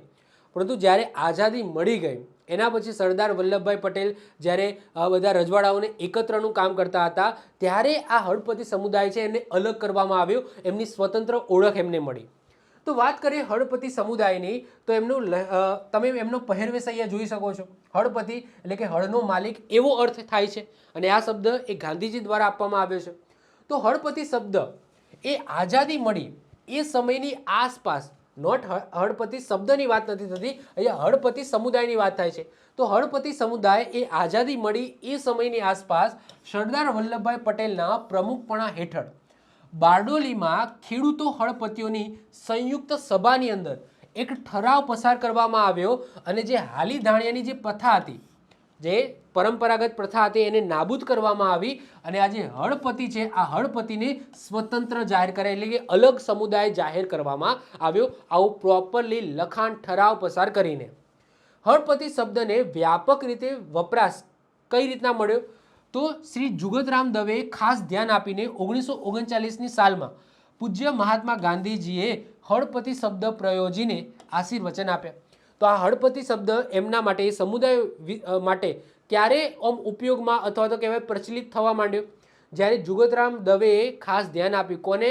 આ સમુદાય ઉપર ખાસ ધ્યાન આપીને ગાંધીજીને કીધું ભાઈ આ સમુદાય છે તો આ સમુદાયને હળપતિ એવો શબ્દ અથવા તો એમનું કંઈક નામકરણ અથવા સ્વતંત્ર થઈ ગયા છે, હવે એમની આખી એક ઓળખ બને, એ માટે ગાંધીજી દ્વારા આ હળપતિ શબ્દ છે એ પ્રયોજીને એમને આશીર્વચન આપ્યા. જૂના વખતમાં તેમના દુશ્મનને એમને રણ મેદાનમાં લડવાનો પડકાર ફેંક્યો અને હારવાની બીક લાગવાથી તેઓ તેમનું જે લાયક છે એ નાયકે લડવાની ના પાડી અને સામાવાળાએ કહ્યું કે તમે તો બહુ દુબળા છો અને દુબળા કીધા એના માટે આ હળપતિને બીજા દુબળાના નામે પણ દુબળાના નામે પણ ઓળખવામાં આવે છે. ઓકે, તો દુબળા આ સમુદાયનું જ એક બીજું નામ છે, દુબળા. ઓકે, તો દુબળા આદિવાસી સમુદાય એટલે કે હળપતિ. તો સામાવાળાએ એવું કીધું, મતલબ કે દુશ્મન છે સામસામે આવી ગયા, તો હવે હળપતિ આદિવાસી સમુદાય છે એમના નાયકે લડવાની ના પાડી કે હું લડીશ નહીં, તો જે સામેવાળા વ્યક્તિઓ હતા એમને દુબળા કહેવાનું ચાલુ કર્યું. તો દુબળા રહ્યા એટલે અમારી પાસે લડી નહીં શકો, આ ત્યારથી તેઓ દુબળા તરીકે ઓળખાયા. આગળ વાત કરીએ, આ હળપતિઓ દરિયાઈ માર્ગે આવ્યા હોવા જોઈએ. આ જાતિ ખરેખર ક્યાંથી આવી છે એ કહેવું મુશ્કેલ છે. તેમનો દેખાવ કાળો, નીચી કાઠીના અને નબળા વાંદાના હોય છે. તેમની 20 જેટલી પેટા જાતિઓ છે. કેટલી? 20 જેટલી પેટા જાતિઓ છે. તેઓ મુખ્યત્વે સુરત, ભરૂચ, ડાંગ, વડોદરાની અંદર જોવા મળે છે. આ લોકોની 3 ઉપજાતિ કે પેટા જાતિ હોય છે. એક તો તળાવિયા, પછી વોહરિયા અને ખારચા. તો આ એમની 3 પેટા જાતિઓ છે. જે પેલું દુબળા છે ને એ દુબળા એ હળપતિનું જ બીજું નામ છે. ક્લિયર? આ એમની પેટા જ્ઞાતિઓ છે. અનેક પેટા જ્ઞાતિઓ પણ છે, જેમ કે તળાવ કાંઠે વસ્યા એ તળાવે કહેવાય. આ જે તળાવે છે ને એ કેવી રીતના પડ્યું કે આ જ સમાજના લોકો છે, આ સમુદાયના લોકો છે, તળાવના કાંઠે વસ્યા તો એ પછી તળાવે કહેવાય. કેટલીક પેટા જ્ઞાતિઓના નામ સ્થળ પરથી પાડવામાં આવ્યા છે, જેમ કે માંડવિયા છે, પછી વાલસાડિયા છે, પછી ઓલપાડિયા છે. તો 20 જેટલી અલગ અલગ પેટા જાતિઓ છે જેમને અલગ અલગ નામ મળ્યા છે એ જે જગ્યાએ વસ્યા એના આધાર ઉપર. તેઓને ગામના નાથ પટેલ છે. ઓકે, તેઓને ગામમાં નાથ પટેલ છે. સામાજિક વ્યવહાર આના ઉપર ચાલે છે. પ્રત્યેક ઝઘડાનો નિકાલ આ પંચ દ્વારા કરવામાં આવે છે, એટલે કે પંચાયત બેસે છે અને નિકાલ કરે છે. જ્યારે સમગ્ર સમાજનો પ્રશ્ન હોય ત્યારે 12 ગામનો ચોરો ભરાય છે. 12 ગામનો ચોરો ભરાય છે. તેમાં કેટલાક વિવાદાસ્પદ પ્રશ્નોની ચર્ચા વિચારણા કરીને ઉકેલ લાવવામાં આવે છે. આગળ વાત કરીએ, ગાંધીજીએ હળપતિ એટલે એવું શું? હળપતિનો મતલબ શું? હળપતિ એટલે હળનો માલિક એવું કીધું હતું. હળપતિ આદિવાસીઓનું ઘેરૈયા અને હાલી નૃત્ય છે એ જાણીતું છે. હળપતિઓ વિવિધ નૃત્યોની અંદર ચાળો, ઓકે, જેટલા પણ નૃત્યો છે ને એમાં પાછળ ચાળો યુઝ થાય છે શબ્દ, તો ચાળો તરીકે યુઝ થાય છે. જેટલા પણ વિવિધ અલગ અલગ નૃત્યો છે એમને ચાળું કહેવામાં આવે છે. હળપતિની બોલીમાં સ્થાનિક સમુદાય દેસાઈ, પટેલ, મુસલમાનો અને પારસી, એટલે કે જે જગ્યાએ હળપતિઓ આવીને વસ્યા તો એમની આજુબાજુ જે પણ સમુદાય છે, જેમ કે દેસાઈ છે, પટેલો છે, મુસલમાન છે, પારસી રહે છે, તો એમની બોલી એ હળપતિઓની અંદર આવી ગઈ. બોલી દેટ્સ મીન્સ કે અહીંયા હું વાત નથી કરતો પેલું પીકે જેવું નથી કહેતો ભાઈ હાથ પકડે એટલે બોલી આવી ગઈ, પરંતુ રહેણી કહેણી એવી થઈ ગઈ. તમે જે જગ્યાએ રહો તો ત્યાંની એની બોલીનો પ્રભાવ તમારી અંદર જોવા મળશે. તો આ રીતના હળપતિ જે જગ્યાએ વસી અને એની આજુબાજુ જે પણ દેસાઈ, પટેલો, મુસલમાનો, પારસીઓ વસેલા છે તો એમની બોલી છે, એમનો જે રંગ છે એ એમની અંદર જોવા મળે છે. તો દક્ષિણ ગુજરાતની તોછડી છે, પછી ગાઢ મિશ્રિત મીઠી બોલી એ બોલે છે. દેવી દેવતાઓની વાત કરીએ તો આકાશી માતા છે, પછી પેટફોડી માતા છે, પછી ખોખલી માતા છે, વેરાઈ માતા છે, એમાં એમની વધારે માન્યતા છે.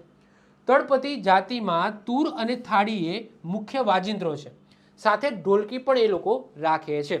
તો આ થઈ ગયું તમારું હળપતિ આદિવાસી સમુદાય. ઓકે, તો આ સાથે આદિવાસી સમુદાયનો પાર્ટ 1 અહીંયા પૂર્ણ થાય છે. હજુ તો આપણે 10 જ આદિવાસી સમુદાય વિશે વાત કરી છે. આપણે 25 અલગ અલગ 25 જે આદિવાસી સમુદાય છે એમની વાત કરવાની છે. તો ત્યાં સુધી આ જે વિડીયો છે એનું તમે વધારે ને વધારે રિપીટેશન કરો, 2-3 વખત જોઈ લો અને આમાંથી સારા સારા ક્વેશ્ચનો તમારે ચૂઝ કરવાના છે. આવો ક્વેશ્ચન પૂછાઈ શકે એ રીતના. ક્લિયર? તો મળીશું નેક્સ્ટ લેક્ચરની અંદર, જેની અંદર આપણે આદિવાસી સમુદાયને આગળ વધારીશું. ત્યાં સુધી વાંચતા રહો. જો લેક્ચરને ગમ્યો હોય તો લેક્ચરને લાઇક કરી દો, મિત્રો સાથે શેર કરો.